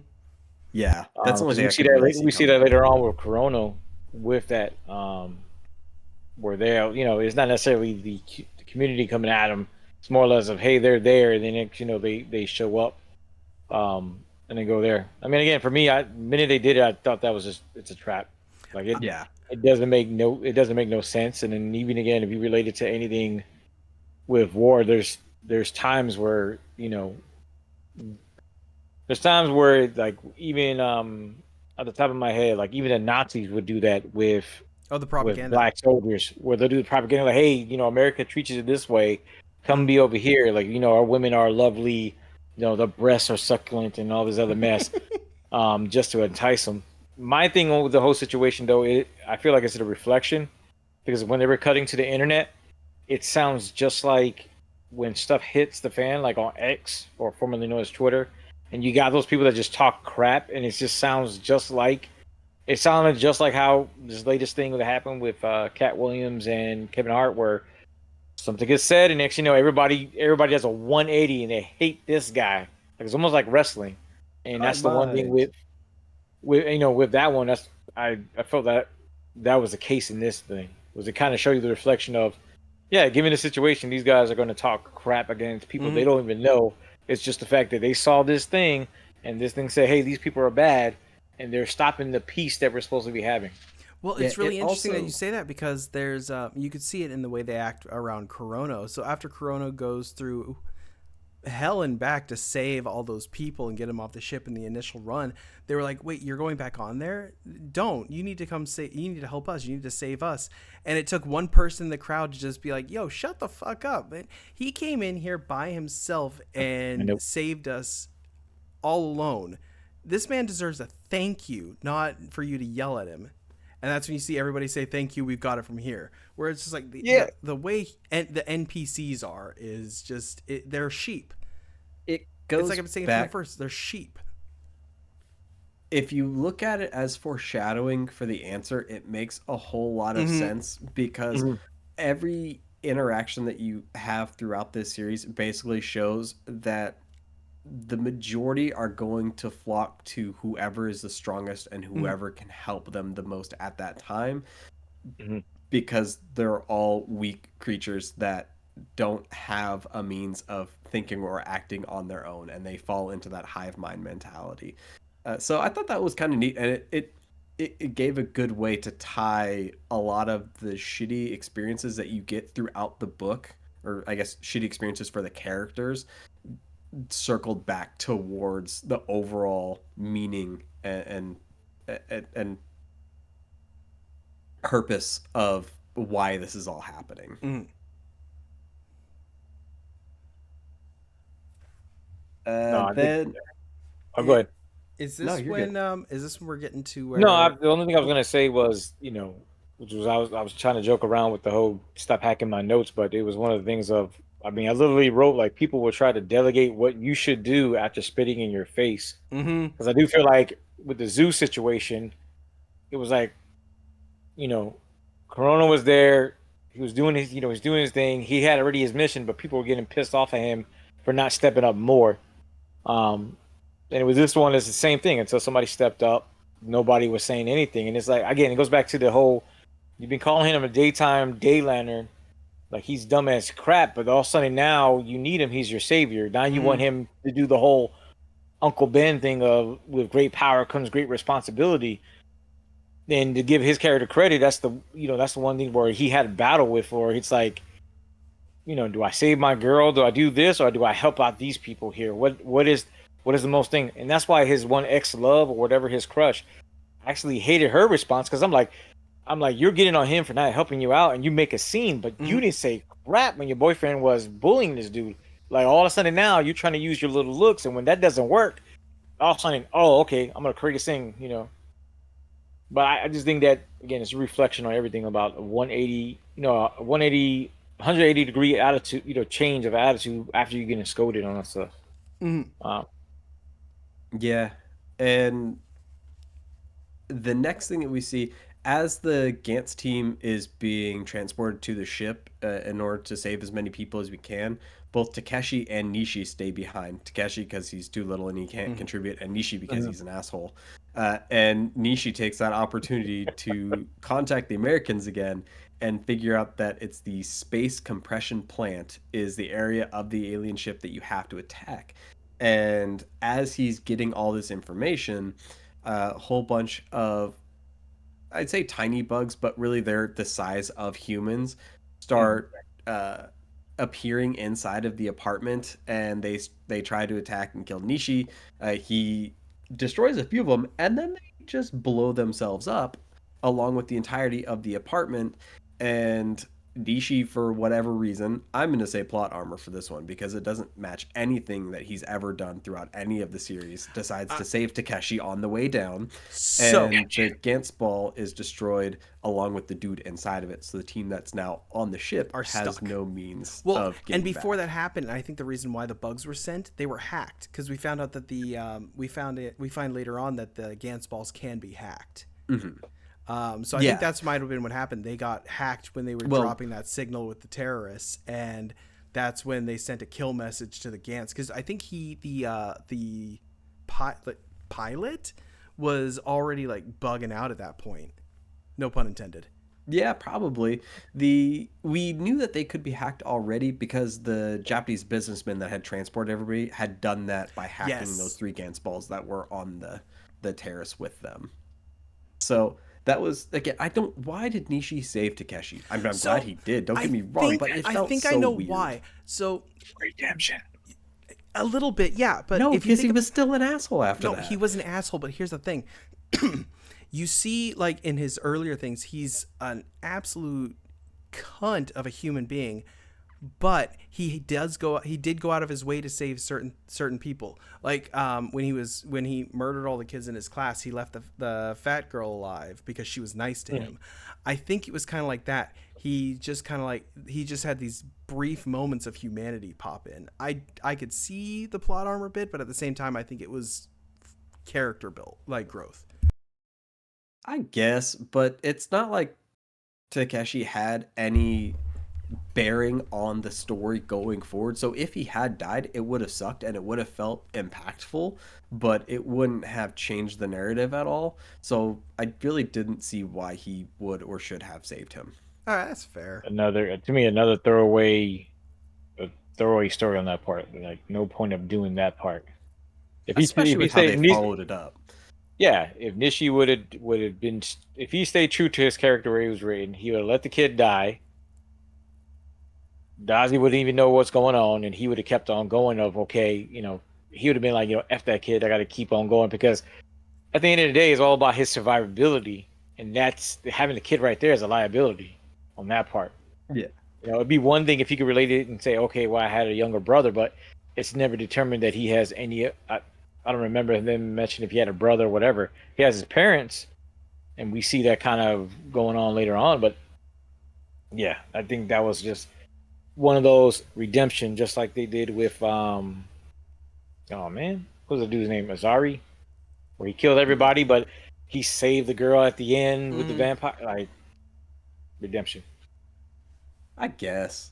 It felt weird.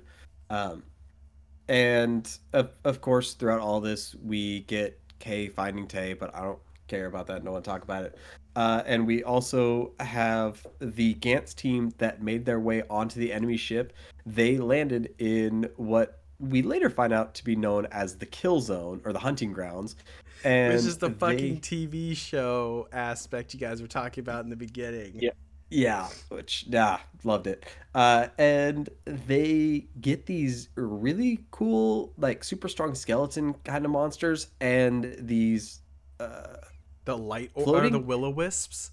Yeah, I didn't know how it was gone. That's a good one. They're just like these floating alien creatures that don't have any sort of defense or offense, but as soon as you kill them, they just turn into a whole bunch of bubbles that mutate you and turn you into an alien on impact. Yes. And it was so cool. that had Yeah, aspects of the thing. yes. I mean, yeah, the bubble, like when the dude who transformed was the one who spoke English, right? Yes. Yeah. Yeah, His transformation was fucking gnarly. I Yeah, think they because call them tumors, or at least I wrote that on my notes. Like it's a tumor kind of that's thing kind that of what it just looked keeps on like. growing. Mm-hmm. Yeah, so there was already a Gantz team that was in the hunting grounds, and the guy that had survived up until that point was warning everybody that they needed to not get touched by the spores. One of the new guys on the team that had showed up was he was caught and the ball was going through his body, and so he had asked somebody to chop his arm off. They did, and they thought they were safe because they got out of him, and then he just started mutating into this Didn't his arm weird mutate deformed too? alien. His arm started Yes. mutating too, I think. Yeah, they did. Yep. And then they had to kill him after the fact. Well, he could still talk to them and tell them, "Hey, it's me. Don't kill me. It's gonna be okay. Find a way to save me and turn me back." And really, it was just the alien that had taken over his body at that point. That was one of the coolest fights of the series by far. Yes. One of the more creative ones too. And then Yeah, as that's going on, Kay reunites with Ty, and then Kay gets teleported into a mech suit because they are now on the march to finish this off. Because it looked like there were like what 50 of the robots like marching, like stomping through the water to go take out the compression generator. At least. And yeah, so that's when the businessmen take over and they transport people over to those suits, and they tell them the mech is on autopilot. All you have to do is fire. It's going to this location to blow up the alien ship, Mhm. and then we'll win the war. And as they're telling them that and sitting back and getting ready to watch the final battle, those bug aliens show up. I guess it makes sense if they find the hacked Gantz signal. That's how they know to find them. Mhm. That's a solid theory. And they blow up the apartment or the office building that they were all in and kill them all. Which Mhm. that one felt good. I felt Nishi was at fault for that one. Was he? Because remember he Oh, I hacked think to he get into was. the mech Yeah. unit, and so the note I had was like, well, maybe if he did that, he opened. He again, you guys know better than me. He opened like a doorway or something for them to come through, which I wish they would He could explain. have. For the only That's explain, definitely in character for him, so it's very possible. Like I yeah, said, I because haven't been able to he was get all back about, to hey, it. I'm going to fight, I'm going to do this real quick. Again, he's survivability and death and destruction. Mm-hmm. That's the way I perceive him. Just the young kid that just did some weird stuff. We find out later, but I wish they would explain at least were they also hacking the American things? Because again, it goes back to why are these guys being targeted? Well, I guess caused the I think confusion with. honestly, I see it as just it's that country's story. Whereas if there was another person writing it, the American side would have their own story of what's And going on. That would got actually be really fun to get a Gantz A I, oh, special. that would That would be a lot of fun. Uh, just to see how much cowboy shit they get up to. all of the cowboy shit. It would be great. And if Nishi was the one that turned the bugs on the businessman, I do think that that's just an all-time badass move on his part. Like to have the foresight to do all that. Oh, that would be so cool. I'm gonna make that headcanon from now on. And so after that, the team is eventually able to defeat the spore monsters. They Mhm. only lost one member of the team at that point, and uh, a couple members of the team, Kato's girlfriend and the Osaka nerd, they broke off from the team in order to go find the surviving humans and bring them back while the team was facing the spore monsters. And they realize while they're there that there's actually some incredibly powerful aliens that are at that location, and they start battling the aliens trying to save the humans there.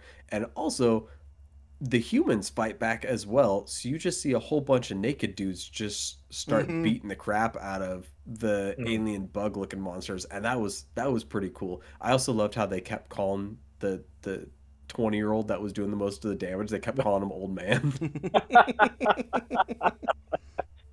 Dude was getting pissed.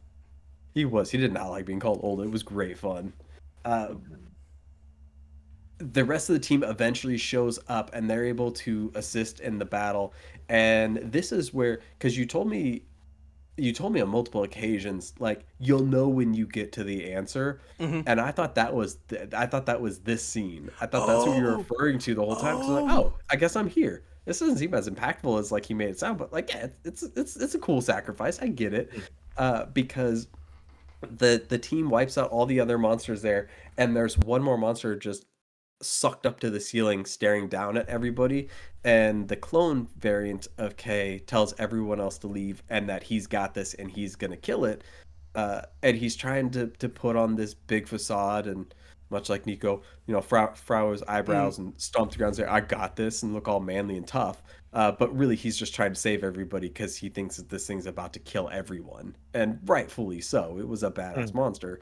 And so, with some convincing, he's left behind while everybody else runs away. And the only person that's not clued in as to why they're all running away and he's staying behind is Reika.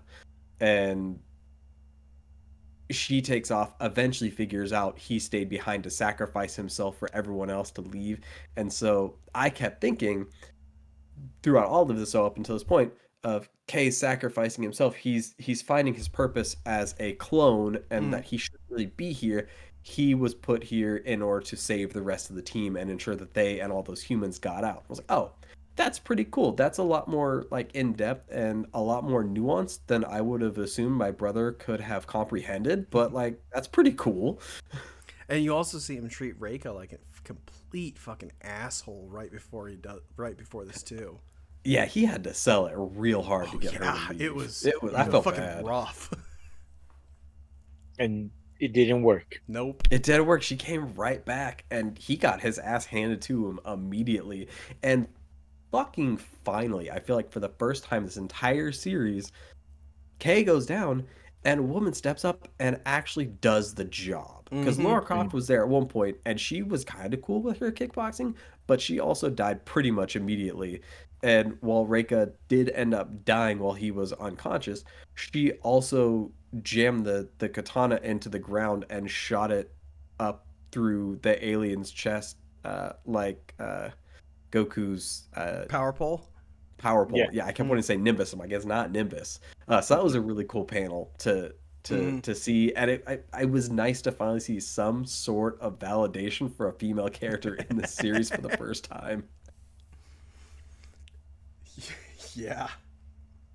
Although I feel for the other K though, just because after having to say all that shit to her and then find her dead, just how the way he was drawn just made it was fucking brutal. The emotional breakdown Yes. that boy had, that was rough. Which when we get to the answer makes that whole scene fucking so intense. Yeah, It so does, much but then worse. I also it does, but then again it goes back to the same thing of I don't agree with how they ended it like that. Like, I hate you, Nico. That's I fine. The like next this. one we're gonna do is Evangelion, so don't worry. Yeah, so oh why? Yeah, right. So the next one would be the mech battles because we finally get to see them go, and we see Cherry jump on one of the mechs. Yes. He's in the mech and he's not using the turrets and the gun systems. He's using his mind to murk all of these giants and all of their machinery and everything in front of him. And if I recall correctly, the pilot was already dead, so he's also using his mind powers to move the robot. Yeah, it was legit. Right. This dude seriously had the most fun arc. Not for him, but for us. Mm-hmm. And then he gets taken out by Megatron. Yeah, that's true. Yeah. Because he gets shot down by that giant space cannon, and he Mhm. gets launched into the building, and that's where I assume you were talking about earlier, where he lands in that building, and you see him, and he's kind of dazed and confused, and there are some little kid giants in there Mhm. that are crying, and they're worried, and their parents are dead, and you look over at Cherry, and he's thinking about murdering them, and then it pans out, and you can see he has his torso and his head left, and that is Mhm. it. So he's really about to die for sure. Plot armor can't save him at this Yeah. point, and he has that emotional battle with himself of whether or not he should continue killing everything or just be at peace and finally die. Now, refresh my memory. Did he kill those kids? He did not. He saved the kids. So Okay. that was his final act, was to stop the rubble from falling on them and killing him, and they got to get away.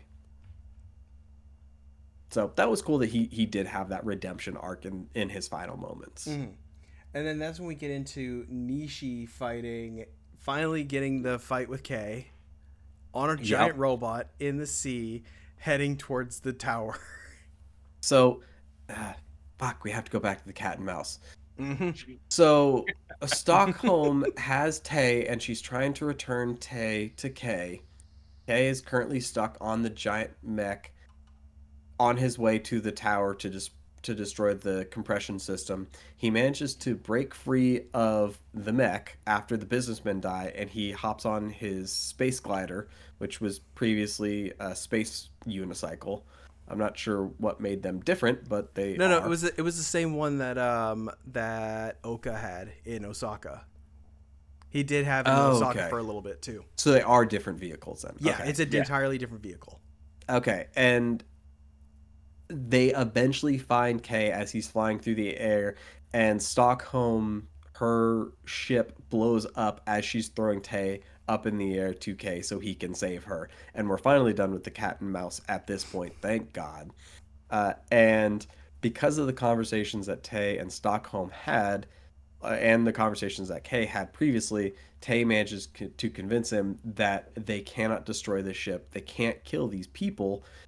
They're just like us, but a little bit bigger, and everyone's misunderstood, and they don't deserve genocide. So he decides, you're right. We shouldn't kill these people. We should let them take over our planet. Because what other option is going to happen Yeah. here at the end of the day? Let's go save their ship. And that's when he finally has that showdown with Nishi, and he lands inside of Nishi's mech, and they start going at it. Which I did call that in the beginning. Like I thought when Nishi first died, I was like, I thought that he was going to survive before we knew he came back. That was going to be the end where they fight each other. But Mm-hmm. I was kind of disappointed because it seemed like a short fight. There was only a It seemed couple of like a panels. short fight, and uh, also it kind of brought back the cat and mouse of it all yet Yeah, again when Nishi decides that he realizes he's not going to be able to beat K, so he kills Tay instead. And I thought for being such a pivotal moment of the series and it finally revealing Nishi's goal of I want to rule the world, and so I'm going to blow up this alien spaceship, and then I'm going to take control of all the Gantz balls and use the power that they give me to control the world. Like, okay, cool. That's a fun plot. If that's going to be how the series ends, all right, I'm on board with this being the fight for humanity between these two. Mm. But yeah, then it was just really short, and I don't feel like there was much there. It just felt like another small subplot that he needed to just close the door on. yeah. I was disappointed in Nishi's death. Like it was, we fight. I kill your girl. Oh, your girl's alive. You rescue her. You leave me here. Then he's right back to where he was in the beginning of the series, where he's like, he doesn't want to die. Now he's calling for his mom, which Yeah, I did I don't. appreciate that his character development showed that there was literally none there None. in the end. Yeah, which um, I thought they were going to go into a little bit because at one point we don't. it I think was we right passed around it the already. time he died that they brought back that they did the little like side panel to his dad, and he's like, His dad, don't and you, yeah, and you yeah, saw the don't you have like a differences. kid out here? And he's like, yeah, but I don't really bother. Hopefully he's dead because he was a piece of shit. Used to put cats' heads in jars in his room. Yeah. So it's like Yeah. his parents, He's like, like even his dad was like, yeah, no, fuck that. which I mean, the Yeah. only thing I could think of is that with him always mentioning his mom, that it at least showed that there was that whole, again, a little bit segue going back to where we're talking about parents and kids and us trying Mm. to talk to our kids as best as possible. Um, and it's one of those things where, yeah, like there's that relationship with the mother and the kids. Like for me, like my kids, I ain't gonna lie, they'll talk to the mom first before they'll Yeah. talk to me sometimes, depending on what it is. And so at least you saw that dynamic where I kind of felt a little bit of sympathy, where it's like there was something there. Maybe his mom died and it lost it, whatever. But the way he went out was just the same thing. Like I'd rather him going out like in a fight with Corona, or at least him just like once he realizes, hey, the businessmen have blown up, he can't get teleported. Then it's just like, okay, well, a blaze of glory. Let me go out that way. Mm. Nope, he just went back.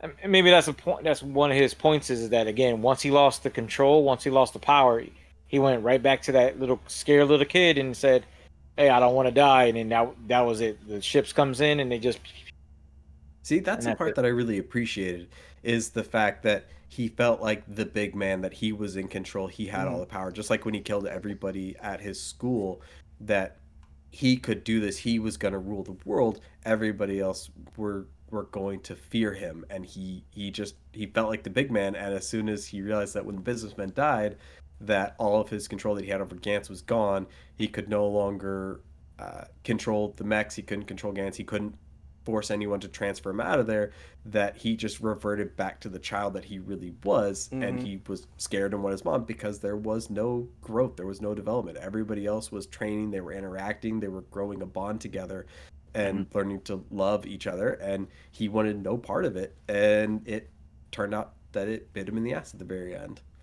With all that being said, I think Kay's an absolute idiot for stopping him.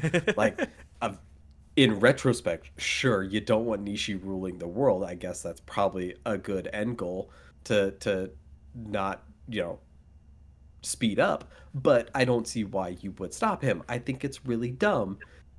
Kill the aliens or they kill you. It's very straightforward. I, what did you guys think of them deciding to do the 180 and save the aliens in the end? I was okay with it only because they were not making it out anyway. Because didn't the ship pull out after it was pretty much decimated? Yeah, it got to a certain point where I guess whatever damaged Nishi or whoever did it, it started leaving Earth, Yep. so nobody knew what was going on. And I Yeah, don't know that's if that was true. an effort. I don't know if that was an effort just to regroup and it'll land right back and then go against them. Potentially, but they didn't. The ship wasn't leaving Earth until after the space compression engine was blown up in the whole thing. Like it started its retreat from the planet after the Okay. fact.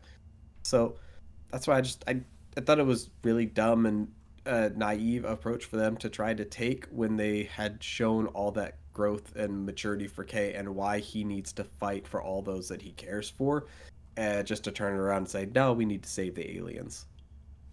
It was a weird plot point. It wasn't bad, but it was just weird. Fair. I guess maybe it would have worked for more Kato because Kato was always I don't want Yeah, to kill nothing. I want to love his really peace and fits his everything. archetype. And I don't know if that was But then you see that in K though, because that was one of the people he idolizes is Kato, and that's what Kato would have done. Which is why I more or kind of less, think but that 180 was as easy for him as it was, because that's something that Kato would have done.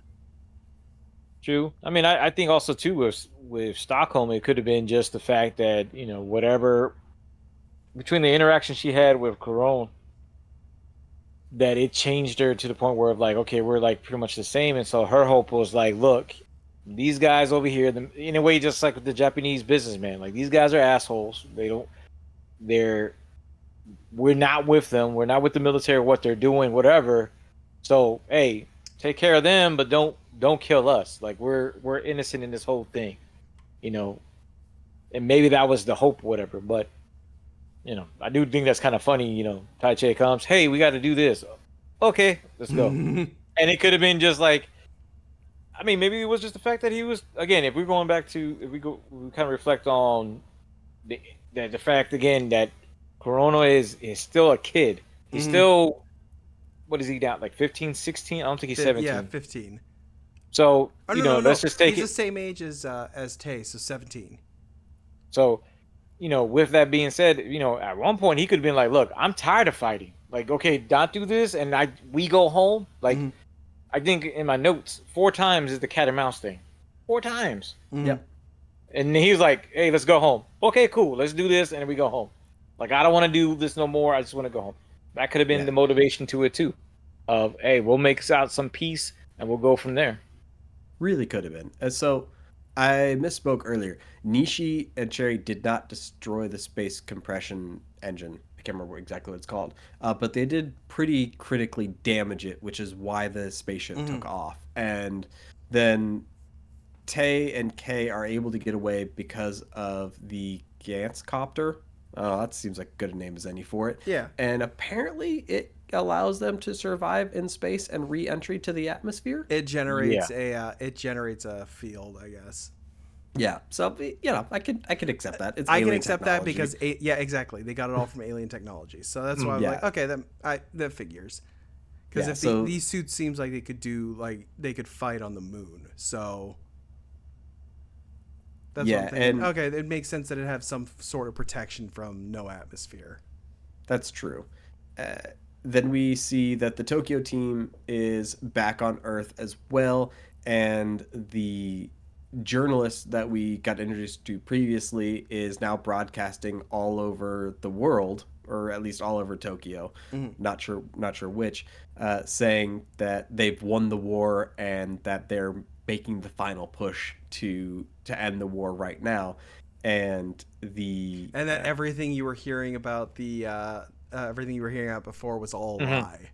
yeah, and the Kyushu team is able to make contact with the Tokyo team and tell them that yeah, that we're about to make the final push to end this war, and they ask for their help, and everybody except for Takeshi obviously elects to go back up on the ship in order to end the war. And it was at that point where I read, I was like, oh, damn, they're all gonna die. He's really gonna do Yeah. this at the end of the book. After all of that, they're gonna go back up there in space at because the ship was around the moon at this point. And Mm-hmm. like, Mhm. he's just gonna kill them all. Okay, cool, whatever. Why is K back on Earth now at this point? Then, like, why are you separating him from everybody else? It has to be because they're gonna die.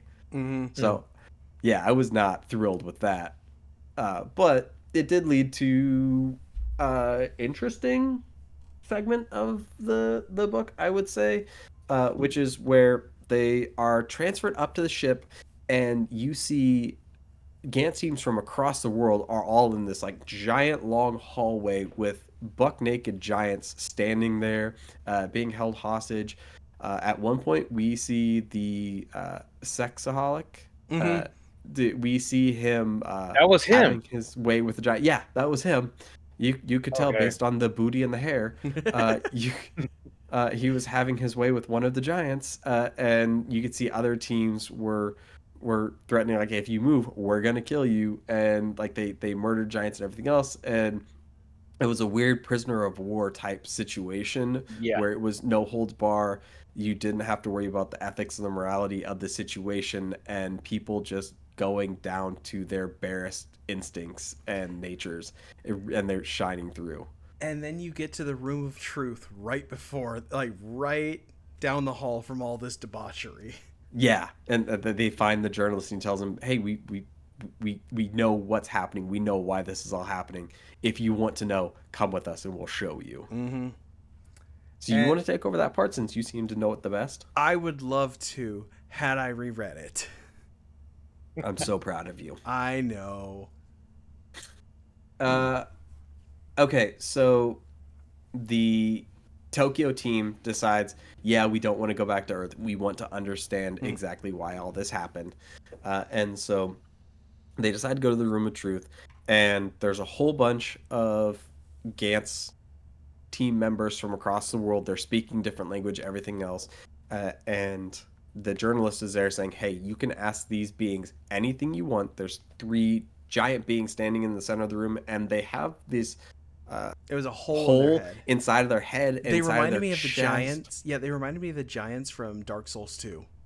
Yeah, kind of. And their face that existed inside of it kept rotating, and it would rotate to be somebody different. Like it was Abe Lincoln at one point, it was Hitler, it was Jesus. Like Martin they Luther kept King at one yeah point, yeah Beethoven. they kept picking different influential people from across human history as they were explaining any question that people asked. Um, And this is pretty much where they were like, where somebody asked, what was it? Is there a God or is there God or something? well, And yeah, but we're skipping ahead at this point because oh, we oh haven't yeah, got yeah, there yeah, yet. that's Uh, true. First, they ask them why why these aliens are coming to conquer Earth, and that's when these beings tell them it's because their galaxy blew up eons ago or a long time ago, and they've been refugees trying to find another planet similar enough from to theirs where they can live. And beings from that galaxy have also lived, and they were trying to find refuge, and that's why for the last 30 years we've seen aliens come to this planet that they were killing. And so it was all of the missions that the Gantz teams were going on up until this point were lesser developed civilizations that managed to escape that destruction, and they found Earth as their ideal planet based on the resources available, and Only they to be decided to hide murdered here. by intergalactic ice. Yeah. Yes. And the beings that are standing at the center of the room also explain that the aliens that are currently invading Earth once tried to conquer their planet. They were ultimately unsuccessful because to them they're basically ants, and the entities knew that once that alien race left their planet, the next place they were going to go was Earth because it was the next most habitable place. And so they sent over everything that we as a species needed in order to survive And that combat that. coming apocalypse. And that's when they sent the formula to Earth. I don't know if it was intercepted by the German businessman's daughter or if they elected to send it to her directly. That part's not really explained, but they get the information to her, and they're then able to take that information, create the Gantz program, and the gamification of it all, where you get points and you can earn new gear and everything else, that was all created by humans in order to capitalize on this technology that we've been given. And it really hindered the effort rather than helped it in any way, shape, or form, because we didn't know why it was sent to us, and we just saw a way to exploit it. But now we get into the part where I'm sure you wanted to drop in with. Oh yeah, the conversation with about like God and human beings was the most interesting thing I have ever read in a comic book. The banter back and forth, everything about it was just it was so good. So essentially, Kato says they're speaking with the grand aliens, and they're pretty much saying you're just tiny specks of dust in an infinite universe. Like, why should anybody care about you? And Kato, being the great white knight that he is, starts explaining why humanity's so good. Like, yeah, we do stupid things, but we have our own thoughts that we can do with what we want. And that's when the creature just recreates Reika, female K, and what's her face, Laura Croft, Tomb Raider. Yep. And then the old man MVP. Suzuki was there too. Yeah. And then just straight up, it's like, yeah, no, creating a human, like, what are you? You're just a bunch of particles. And so they have this like touching moment with the people that have, like, their loved ones that have died, and you get to see Kay have this moment where he's so happy to see Reika again and to right the wrongs that he had when she died. Only for her to explode in his face. Instantly. Which sends Kay into a psychopathic rage to where he decides to just bum rush the aliens and get exploded. Yeah. I mean, he got close. He did get very close, but he now was within like 10 feet. Exactly. But now he did, but he also said send him to where Rika's at. Oh yeah, he knew he was gonna die. Well, that was the thing that they said too, was because they're able to see like what's gonna happen with them. He said, well, they're gonna get reincarnated. Reika's going to be his mother after he died. Yeah. Yeah. It was like 20 years from now, she will be reborn in America in another universe. 2 years after that, Kay is going to be born as her son. Yep. And 2 years after that, Reika will be born as his sister. So if you have any relation to beings in this current life, that relationship is going to carry over in some way, shape, or form. The soulmate theory. Yeah, to the next universe, and so on and so on. So the people that you're basically reincarnation. Yeah, and that was the thing. It was broken down as parallel universes. Yeah. So like it's I thought that was kind of continuum. I thought it was so. That was a cool twist on it. Yeah, because it was for the most part just reincarnation, but it was reincarnation in a new universe. So exactly. That's fun. Yes and no. Well, the reason why I thought it was better was because it isn't the standard. In one universe, I choose to take a drink of this water. In another universe, I choose not to. And so these are vastly diverging paths, right? It takes those universes come into effect because you die and you have this relationship and something has to change. And so the next time around, you still know these people, your lives are still intertwined, but they're different. Yes. They're not just branches of your current personality and your current reality. That part I thought was really fun and a good twist on it. Because it's not something that you see when people talk about multi-universe theories. Yeah, like that's the thing. Most multiverse stories suck. Whereas this one, I thought it was a very very cool interpretation of it, and that's coming from somebody who loves Back to the Future. I think I think for one part, I just again what I don't understand was that at least for I call them the morphing aliens that they saw that the Avatar horses that they were insignificant, and they also said the humans are insignificant, but still helped out the humans. Where I'm like, why did you just wipe them out then? In a sense, I mean, was it more or less you don't want to be judged during execution there on that part? And I also kind of laughed too when they said, "Oh, it's 21 grams of information." Mm-hmm. And I'm like, Yes. why 21 grams? What is the number? Far as that being the soul, whatever. Like that kind of threw me off too. Like just 21 grams. Like was the But guy that doing that some was another drugs? thing I thought was really interesting was they did that too, because that's another one that you kind of see that always gets thrown into it. That's why I was like, I thought it was really clever. Um, Yeah, it also have you guys ever seen the show Upload on Amazon no. Prime?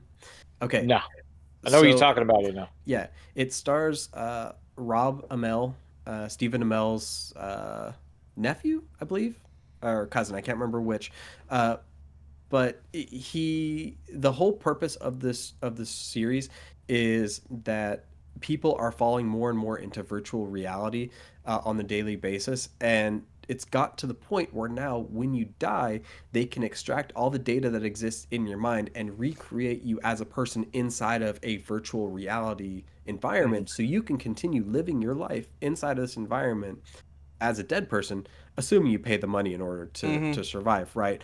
But then also the people that love you, who are paying for you to exist here in this world, can also throw on a VR headset and keep interacting with you. So when your grandpa dies, he doesn't really die. He just goes to live at this Mhm. resort basically, and you can still go visit him whenever you want. And so it's a way of keeping people around and keeping them alive.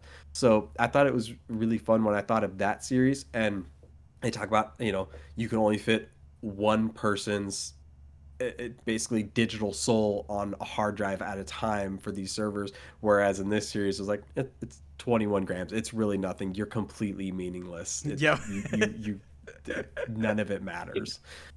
So I thought that was a really interesting way of looking at it from two different perspectives. And to circle back on your like, why are these beings helping? I think it's kind of because they see similarity. I think it could be two things. It could be either they see similarities in themselves with humans, or it's kind of like the Star Trek theory. The prime directives. Like they don't want anything to happen. They know what's coming, and they don't want to stunt a this young this young planet Mhm. just because of their failure. Because if I Right. remember correctly, it does the creature does allude to the whole reason their planet was destroyed was kind of their fault. I would have to read it, I don't remember that Yeah, I part. don't remember that part. There was something like that. Like it was something that they could have avoided, pretty much. Probably, but yeah, at the end of the day, I kind of just took it as they knew where the aliens were going to invade next, so they kind of just on a whim decided, hey, we should help them, and they don't care after that because they haven't interacted since, and they're not choosing to give any further assistance. Mm-hmm. They're just, we gave you your chance, we felt nice in the moment, figure it out, or we don't care. Yep.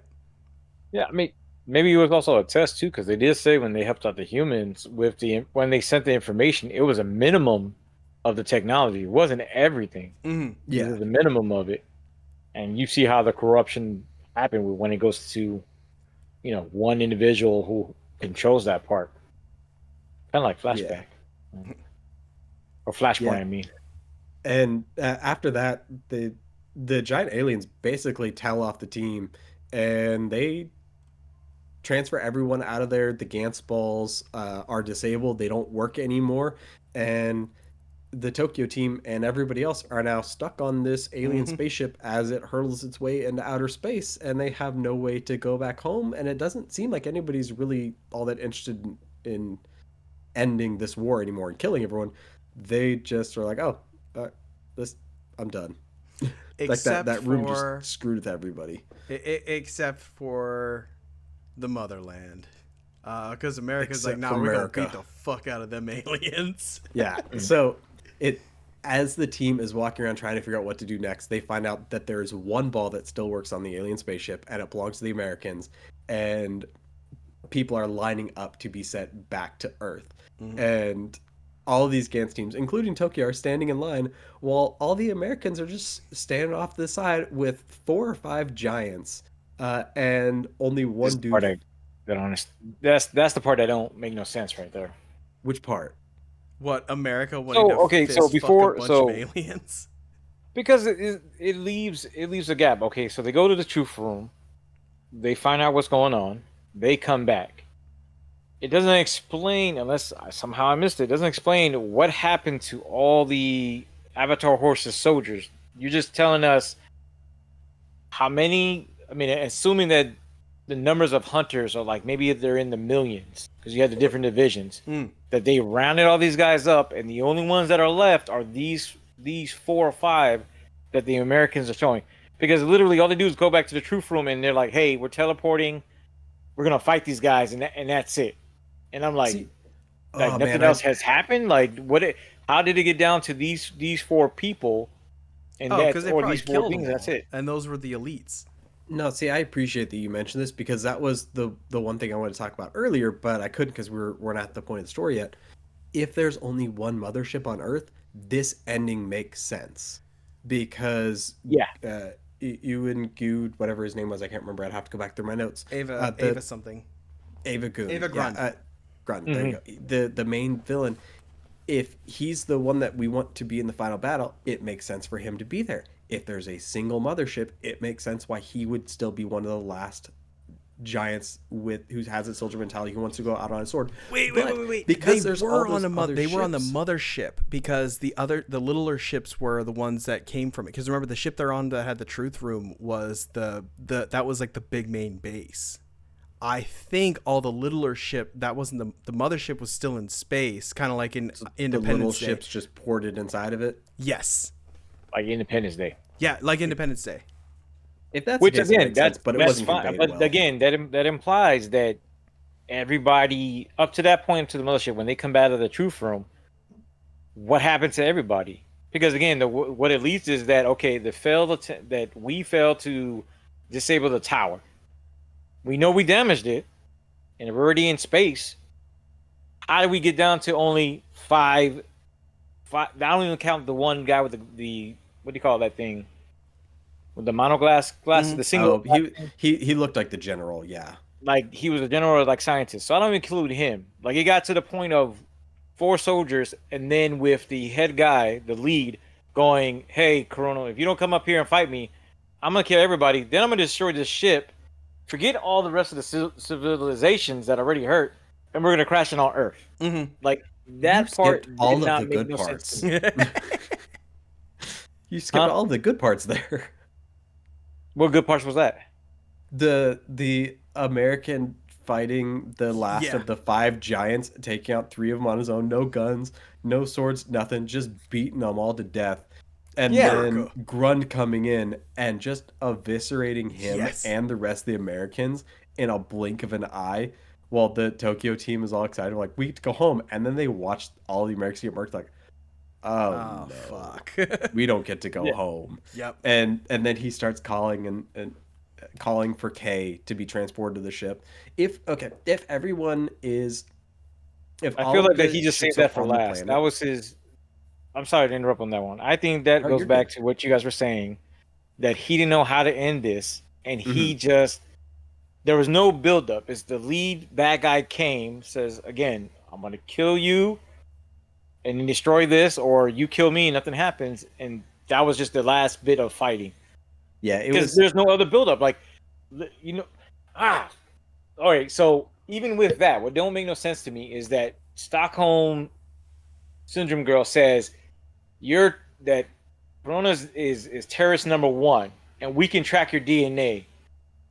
But nowhere in the story does it have it to where this dude is like a Resident Evil type of character where he's tracking and popping up everywhere where he goes. It's just that he looks at It was me, I everywhere look he at was him, shipped. he looks at me, and then that's it. He doesn't even show up when they do I thought they were gonna show up when they go attack the tower. He didn't even show up when they go to attack the tower. So if this is your lead guy, your main villain guy, it would make sense if they're on the mothership. That and so but they had to be on the mother. I mean, again, they have to be on the mothership. No, but still. Ava was on the mothership. That's what I'm saying. He was with the general, with like the general looking dude, and the other ones who were. We saw him in Tokyo. Oh yeah, we did. Yeah. So he wasn't. So if they made it, if all of the alien ships made it back to the mothership, and then when the Tokyo team got transferred, at some point, either before or after they were in the Room of Truth, somebody came up to him and gave them a breakdown of what was going on, that they were making the final push. They had destroyed the ships from continents X, Y, and Z, and they're rounding up the last of the giants now to execute them to end the War One's fall. Then it would have made sense, and it would have set up why the aliens were there. So I kind of headcanon my way into why they were rounded up there. That though. That's from what I can remember, because all we saw were them going through the depravity tunnel and then going straight into the Room of Truth. And then they came out and found out, hey, there's one ball left. Okay, let's go home. No, I thought it was something. I thought the reporter was mentioning something about that, like they've gotten down to the last of the enemy combatants. Briefly, but they should have fleshed it out more. They should have fleshed it out more. There should have been some panels showing what was happening, or at least describing it better, because it was not conveyed very well. That's fair. Like the only way I can think of to give him because it just popped in my head. The only thing I can say is the reason for it, and again, I don't agree with it. Would be that when everybody gets teleported back, you guys already said it. The Gantz balls don't work no more. For some reason, there's only one. So only thing I could think of is that when that happened to the humans, that since the other technology was like that with the aliens, that maybe that also affected them. So whereas there's minimum systems other than emergencies. But the other thing that again that I don't understand is how is it that this is it, and then that's like you killed your general, dude, and then that's like, okay, man, I'm trying to. It's like they go from 0 to 200. Yeah, don't really give an explanation of what's going on. It's just like, hey, show up. If you don't, I'm killing everybody and myself. My general gives me a hug. I kill him, and that's it. Like, yeah, he had to kill the general because the general would have thought of keeping the race alive and continue living in space trying to find a new home. He would have chose the survival of the species, whereas Grund was more interested in resolving his vendetta and killing Kay. So that makes sense as to why he killed him. But that's not explained. Of all the things in this book that I have to introduce headcanon for or just forgive, I feel like that one's pretty low on the list. We do have the first 300 chapters, so I mean, just like I said earlier, it ends at 383. I really feel now at this point, like the missing chapters that should have ended at 400. That's what happened. Somehow they became a missing, and he just went, okay, it still ends. Like, I understand how you guys come from, but I just don't. The ending just doesn't feel as climactic. It just doesn't. It just feels like feel like somebody edited it, and they didn't edit it in a good way at the end. It was a shonen ending. That's really what it definitely got a shonen ending. Yeah. I will say this though, Kato and Kay taking on Ava was fucking cool. It was. Yeah. And the human bullet move finally making a return. Well, yeah, before we get there. So, yeah, Ava says, Kay, all you have to do is speak your name and our software will find you and transfer you here. And you could see everybody on Earth go from saying, hey, this dude's a badass. He just saved us. We're like, no, you need to say your name and go die to this dude so he doesn't crash the ship into our planet. What the hell are you doing? And they instantly turn on him again. Yes. Humans suck. That's the general theme of this. And that's book. The thing, though, is that is exactly how it would have happened, too. Like, that's exactly how people would act. Yeah. And I love it again because he goes right back to the internet and like, oh my God, well, it's a good run. Yeah. This dude's gonna get wrecked, and everything else is like, man, there's no faith in humanity. Yeah, like literally, you see it. Utilitarian ending. It's good for all, and it's all right if it affects him in a negative way. I mean, I know they did the whole reincarnation, but what if you're one of the people that jump off the building, and then somehow before you go away, you see this guy. Oh, like, damn, he won the fight. I killed myself for nothing. Yeah, yeah, that's fair.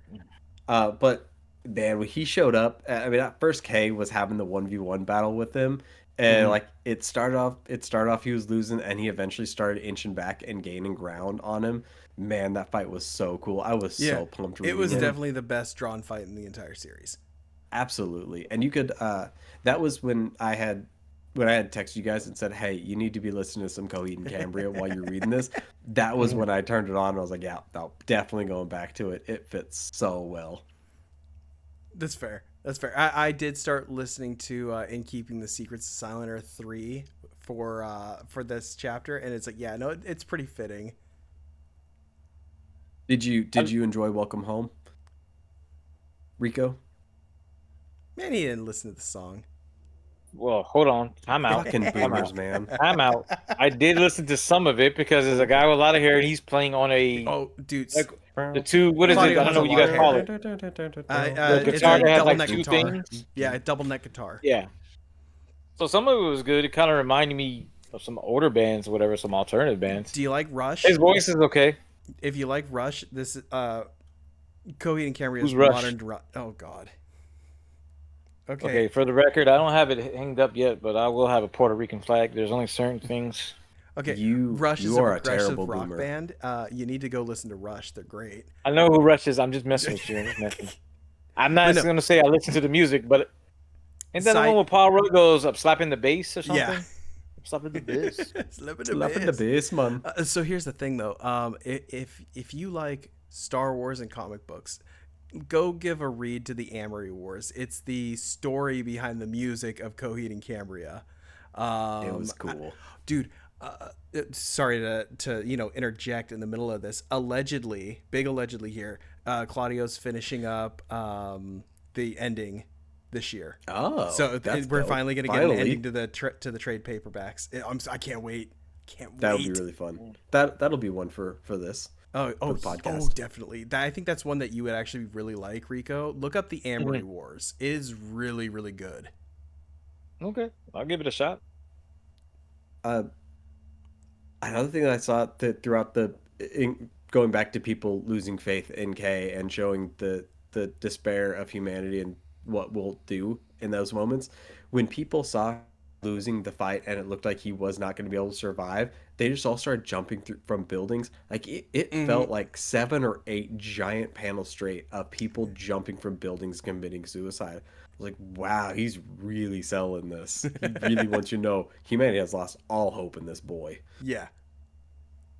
I do It love got to dark. even his dad was just like, oh fuck. Oh, his dad was. Ugh. But then he got that one punch in, and you see everybody do the lend me your strength moment. Yep. Yeah. And okay, so again, when the team went to the ship initially, we're like, oh damn it, they're gonna die. Mhm. And then they're going to the Gantz ball, like, okay, they might live. And then at this point, they're still sitting on the sidelines just watching Kay fight this giant on his own. And then they all jump into the battle. I'm like, damn it, now they are gonna die. Yeah. At every point throughout this arc, I thought they were all gonna die. And man, it was so rough. I'm not gonna lie. Spoiler alert. At the end, I had to reread it twice just to make sure that Kaze and Takeshi made it, Yeah, and Mary did too. Because she did. they're both big punchy people virgins, so Yeah, they're now a couple. They're big brawlers. They're now a thing. And Kato gets his hentai drawing girlfriend with a child. Yep. Hmm. Hey man, he's just a fan of Big Mommy Milkers. That's all. It's true, but yeah, I guess Grun does kill a couple members of the team, but they were They were basically just the ones that fodder they just came brought in. So yeah, it was kind of. Yeah, I don't nobody think cared. anybody established dies after. I think the last one is Nishi. Yeah, Nishi's definitely the last one to die. Yeah. And even George Clooney lived, which I thought was dope. Yes. He didn't do much at all throughout the entirety Nobody of was his arc, fucking cool. but he had that jawline, and that was all he needed to survive. But yeah. how does the battle end? How does Grun die? I can't remember. We get a callback to the Buddha temple, the Buddhist temple, because Kay does the human bullet move, and Oh, yep. shoots him right through the head.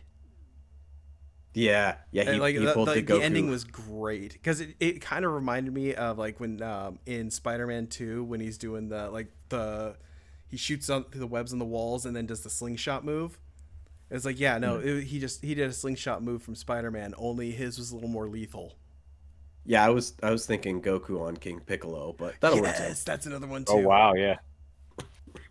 I mean, give it to Kato because I mean, he at least what motivated him was like, it allowed Corono to get his bearings at least to a certain point. And I thought the same thing. Kato was gonna die in that moment because it looked like he got hit and he got turned upside down, and he's just looking at the dude, and the dude's looking at him like, "Yeah, I'm about to slice you." And then that's when dude just went powered up and then did a cannibal. Then he Hulk smashed. Yeah, Which I was hoping he would do something else, but I mean, I'm I cool guess with the that was human okay. bullet. Like I've always been a fan of like the human bullet attack. So I mean that's fair. I Which I'm thought gonna it was gripe a because really... Go ahead, Hunter. I'm sorry. you're all right. No, the only thing I was gonna say I was gonna gripe about it. Like again, they all have the suits. Kato's. I don't know if they have a link where they reminded him of how he's always wanted to keep on fighting, and then this is the one time you power up whatever, and then I mean you do your kill shot, but I just think that again it goes back to the suits on how underutilized they were. oh yeah, well I think of it's like user error. Like they just don't think tactically. The reason why Kay was able to do what he did was because he just thought outside the box. He's like, I could, if I turn myself into a weapon, fling myself very fast.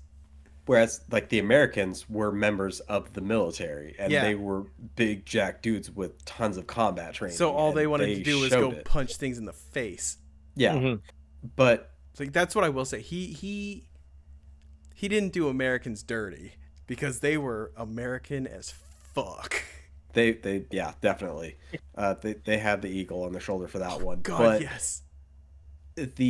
When Kato decided to join the fight, especially there at the very end, and Grund was mauling him, and it looked like he was about to die, that was a really neat way of really still showing who Kato is, because parts of the team went home. He chose to stay behind, and he knew he was likely going to die, but he figured as long as he could sacrifice himself to give Kay an opening, that it was all going to work out. And it wasn't explicitly like stated in the panels or you had that's what was happening. Interpret it.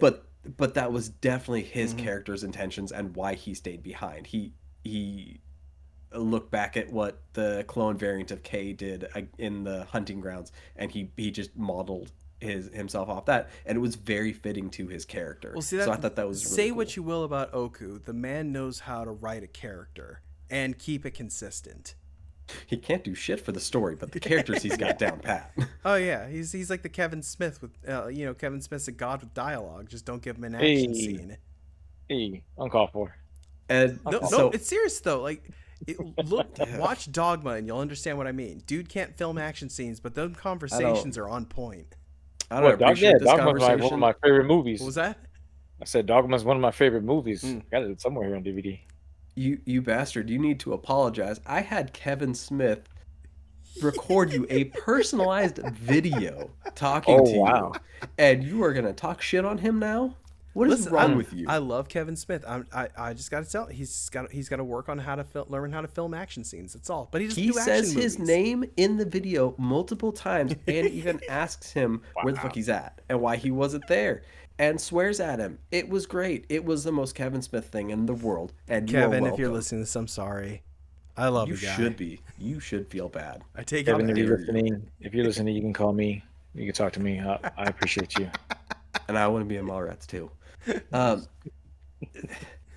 So after the main baddie dies, there's still one giant left, and Kay looks at him and tells him to turn the ship around.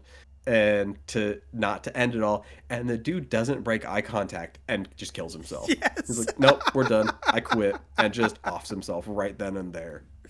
That Oh, was So what that a was Country for baller Old move. that Men. was metal as fuck. That's true. That was Javier Bardem, wasn't it? Yes, Yes. it was Okay, I'm him. glad I And I'm wasn't the only one who surprised you thought guys didn't that. mention earlier. You had one of the other ones was I call him Machete. I forgot. His name Oh escapes yeah, me. there was Danny one that looked Trejo's? like Danny Trejo. Yes, when they were fighting and when they The came one to the that meat processing it facility. was during the when Kay was looking for Tay, he like cuts like half his face off. Yeah, Hmm. Yeah. that's when So I was like, "Go ahead." I did jot him down as Javier Bardem in my notes from No Country for Old Men, and I remember while I was reading this, I looked it up because I saw him. I was like, that's him. And so I looked up to see when the publication date of this issue of the manga was, so I could make sure it came out after No Country for Old Men. And surely enough, it did. And he had that blank stare down so well. He recreated it. Oh, that was beautiful. No, that's good. That's the one thing that as I was seeing some of them, I'm like, is this dude doing it on purpose? Oh Like yeah, this? no, easily. Like I told you, man, Rutger Hauer was one of the vampires. Yeah. And then Oh man, we didn't mention even the that part. people But that even the people that died yeah, that's definitely good. I was going to bring that up at the end after we branded out the series. But so even everyone that died while they were up on the alien ship were still brought back to life Mm-hmm. when the Gantz ball transferred everyone back to Earth. So really nobody on the team died throughout that whole event, or at least they weren't permanently dead. Mm. But so Kay and Kato were able to destroy the alien ship, and they hopped on the bikes or the Gantz copters, sorry, in order to fly back to Earth.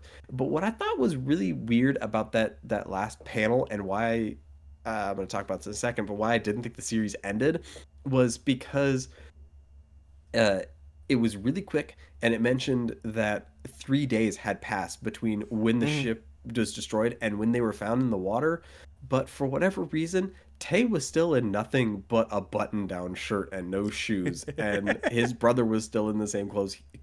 Kato's brother was still in the same clothes he was wearing before. So like, nobody thought to change or No, do I anything over think the it last was a 3 days. translation error because the one I hope 'cause so. when I read it, it was a different translation, and it was fairly soon after. So I think that was a Also, translation error.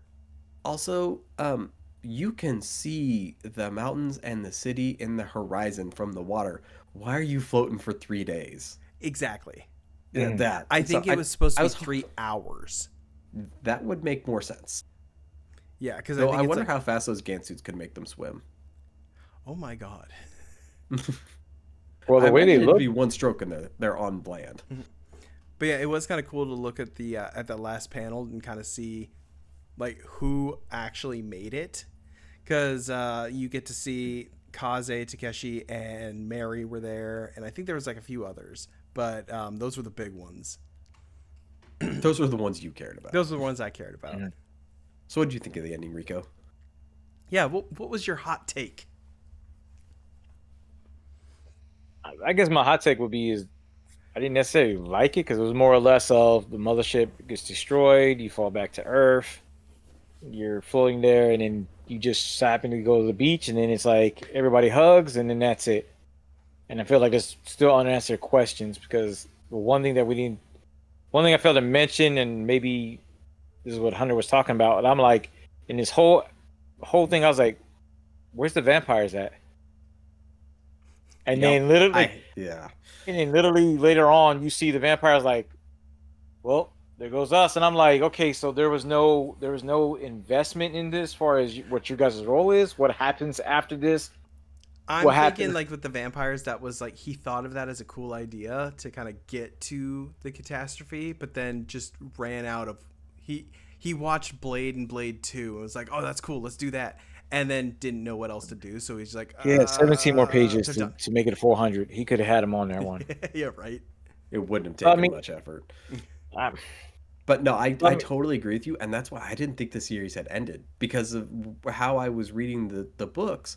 I Kato and Kay washed ashore. They had their loving moment with all their family and friends and everybody else that was there.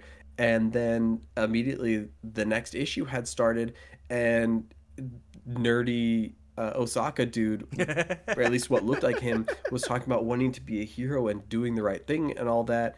And then we get to see the sex addict is he's an elementary school teacher and everybody else, and it starts giving us some information about the Osaka team. So like, oh, well, maybe the Tokyo team is now retired now that the wars ended, and now we're gonna have some sort of closure with the vampires with the Osaka team. I'm not sure, but then like I saw uh, Kato's girlfriend was writing hentai and her son was there, but he wasn't anywhere to be found. He wasn't mentioned in the panel. It's like, well, that's strange. And then I kept reading until I finally realized, no, I'm now in the Osaka special of the manga, and none of this makes sense because I'm reading completely out of order. The series actually ended. And so I was like, wait, what happened with the vampires? Do we just drop it? What? So yeah, I hated that. I thought it was really dumb, and I really thought they could have at least given an issue, maybe even a couple panels of closure of maybe they were on the alien spaceship trying to leave Earth because they hated it as well and they died. Even that would have been better than just nothing. Fair. I think it. I was fine with it. See, I look at it from it as a whole. I thought it was really good.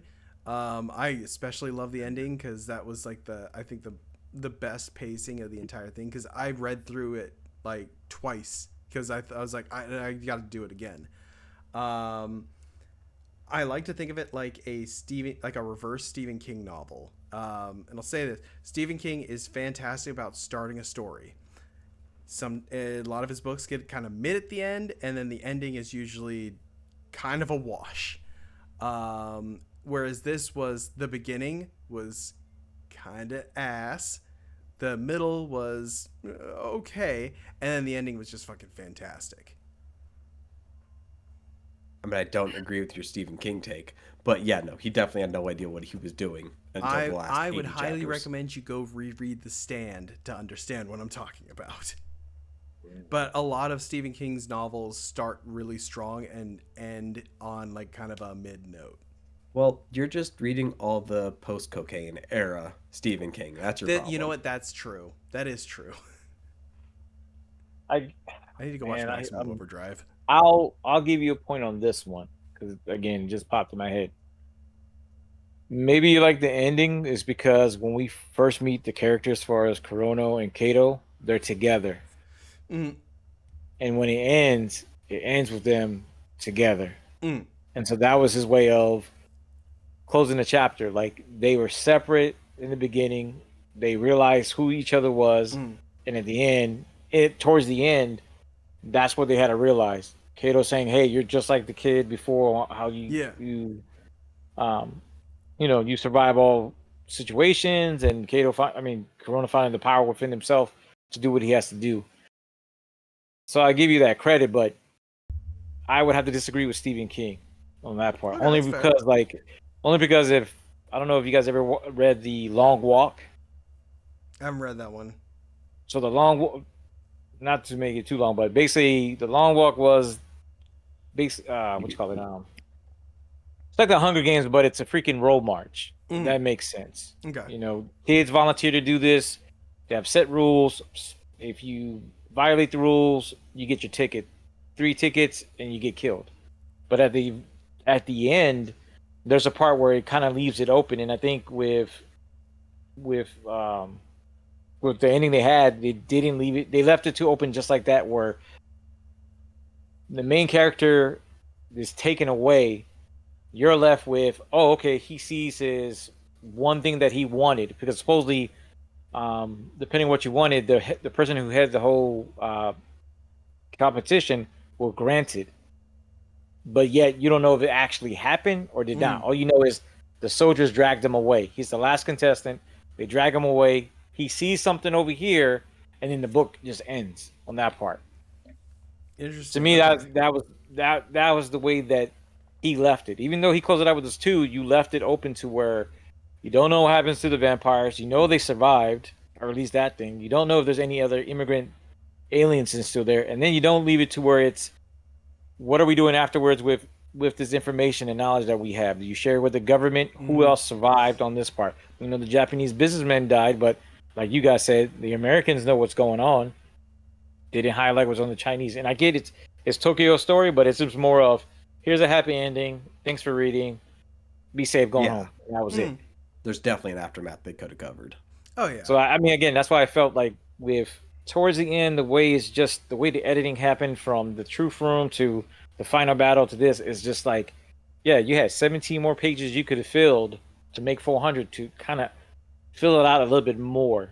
I mean, again, I feel like maybe he was again like Independence Day.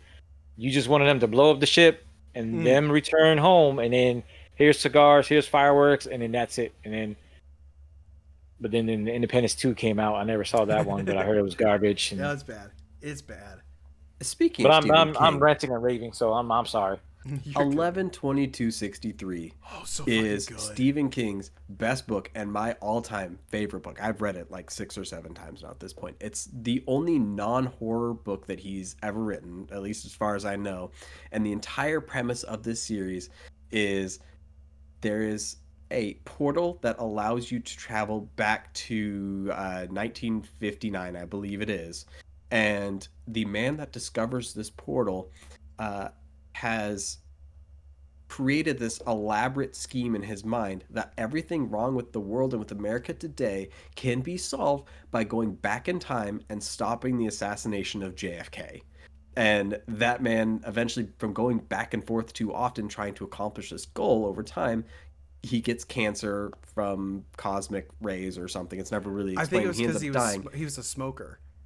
And he Probably, goes and yeah. lives over in the 50s, and each day there is a day on the other side too. So he pretty much gave himself lung cancer from over smoking the entire time. Yeah, that makes sense. And it had been a few years since I last read it, but he basically gives all this information to someone that he trusted and says, hey, I need you to finish my mission for me. Go back in time, stop the assassination of JFK, fix everything that's wrong with the world today. And that book, from start to finish, was freaking awesome. They even did a mini series with it with James Franco years ago. Yeah, that one was really good. Yeah, it was like a 6 or 8 part series, and yeah, they stuck really close to the book for the most part, and it was a lot of fun. I highly recommend that. If you like Stephen King. They didn't do the Hillary Clinton part though. That's true. They did not do that.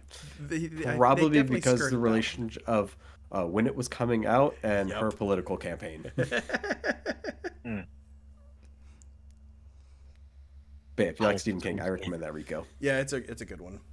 No, I'll give it a read. I know I got several Stephen King books that are, and also it does deal with some horror, but I'd call it more cosmic horror. Yeah, definitely. It's not a traditional horror by any means. And I would say the same thing too. Like a suspense, like Misery. Mm-hmm. Yeah, I got Misery. But if you get a chance, read The Long Walk. I thought it was really good. It was one of the first one I read of Stephen King. Then the second one was the Dark Tower series. I think I got up to book 5. You didn't finish it?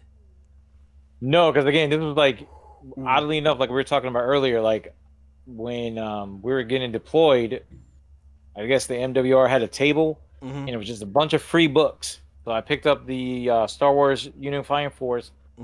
I can't remember if that's how I got Long Walk or somebody sent it to me, but I got that one. And then I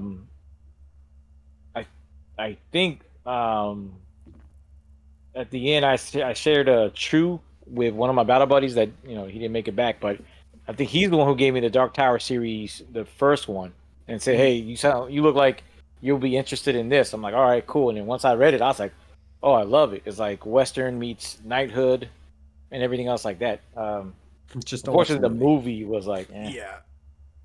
Great pick for Roland. Terrible movie. Oh, dude, even Randolph Flagg was a good pick. It was just they were bogged down by that script. Everyone picked for that film was awesome. The visuals were awesome, but yeah, that script sucked. The story was ass. Yeah, because it didn't make no sense. It's like they were saying it makes more sense if you read the books because it's a sequel to the books. To what? No, happens. It's a sequel to the book series. Finish the Where? books and you'll understand. I don't want to spoil it for you, man, because the ending. All you're is gonna do is really, gonna frustrate me more. I'm gonna read it. I'm like, you know what? I hope your Warhammer stuff doesn't come in or something. I don't know. Before the K goes down to 20K, I just don't know. It's been years since I watched that movie. Did he have the horn? Nah, I can't. Not to my knowledge. No, with the movie, all it was that it was Roland trying to prevent. They didn't even call him Red Flag. I thought they called him Martin, the Man in Black. Yeah, he That has multiple names. He was trying to prevent him from getting the young kid James, which I guess where I was at in the book, he was dead, and then there was a part where they brought him back. I guess he was reliving his life, and there was something he was getting pulled. Like he died. Yeah. He died in book 1 towards the end. He dies, and then when he comes back in book 3, I think. Yeah. No. They introduced him in book 3. They introduced him in book 3. No, they introduced him first time is book 1. No, because book 1 is just about his story in the desert. Book 2 is he meets him in book. He meets him in book 1 because he's chasing after the Man in Black. They get to a point where he meets, I guess, in a town or something like that. Oh, and there's right. a part they where brought him back in book 3. Okay, I remember. Yeah, now. and then he's like torn between, what it was. But in the movie, that's pretty much what it was. Roland was just trying to prevent the kid from falling into Martin or Red Flag's hands to open this portal, and then coming back. So me being where I left off, I was like, where the hell is this at? Like, and then somebody was saying like, not what you said as far as being a sequel, but it was supposed to be a retelling, or Roland was telling a story or something, and that's what it was.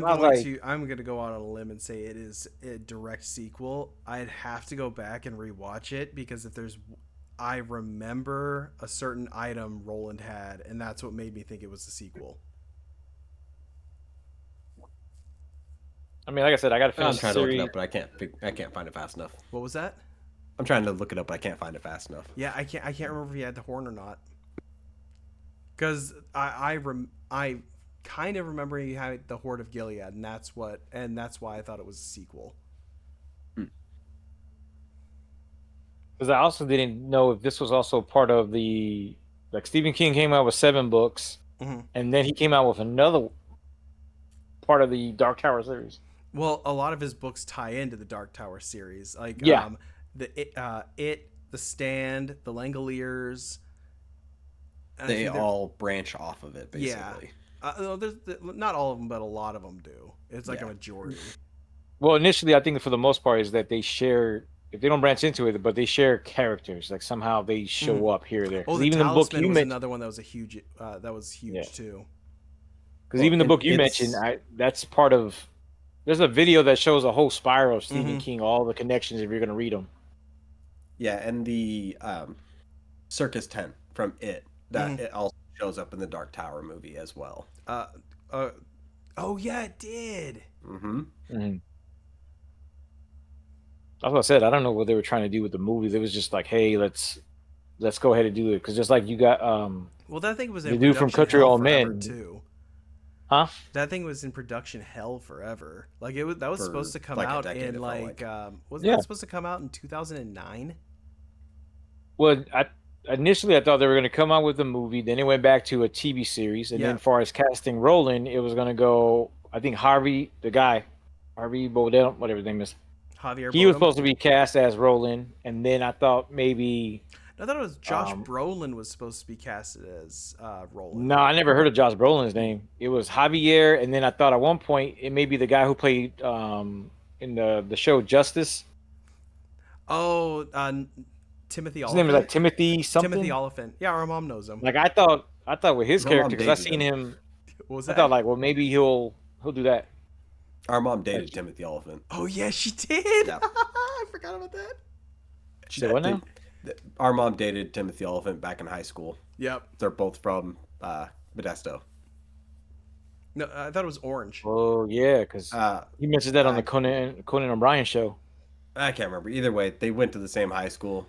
We could have had a super rich, famous actor daddy, but we didn't. So that sucks. How old is your mom? 50s. No, she's 20 years older than me, so I think she just turned Wouldn't that make her in her 50. 50s? Yeah, yeah. Oh, yeah, shut the fuck up. Yeah, she's like 50. Basic addition is hard.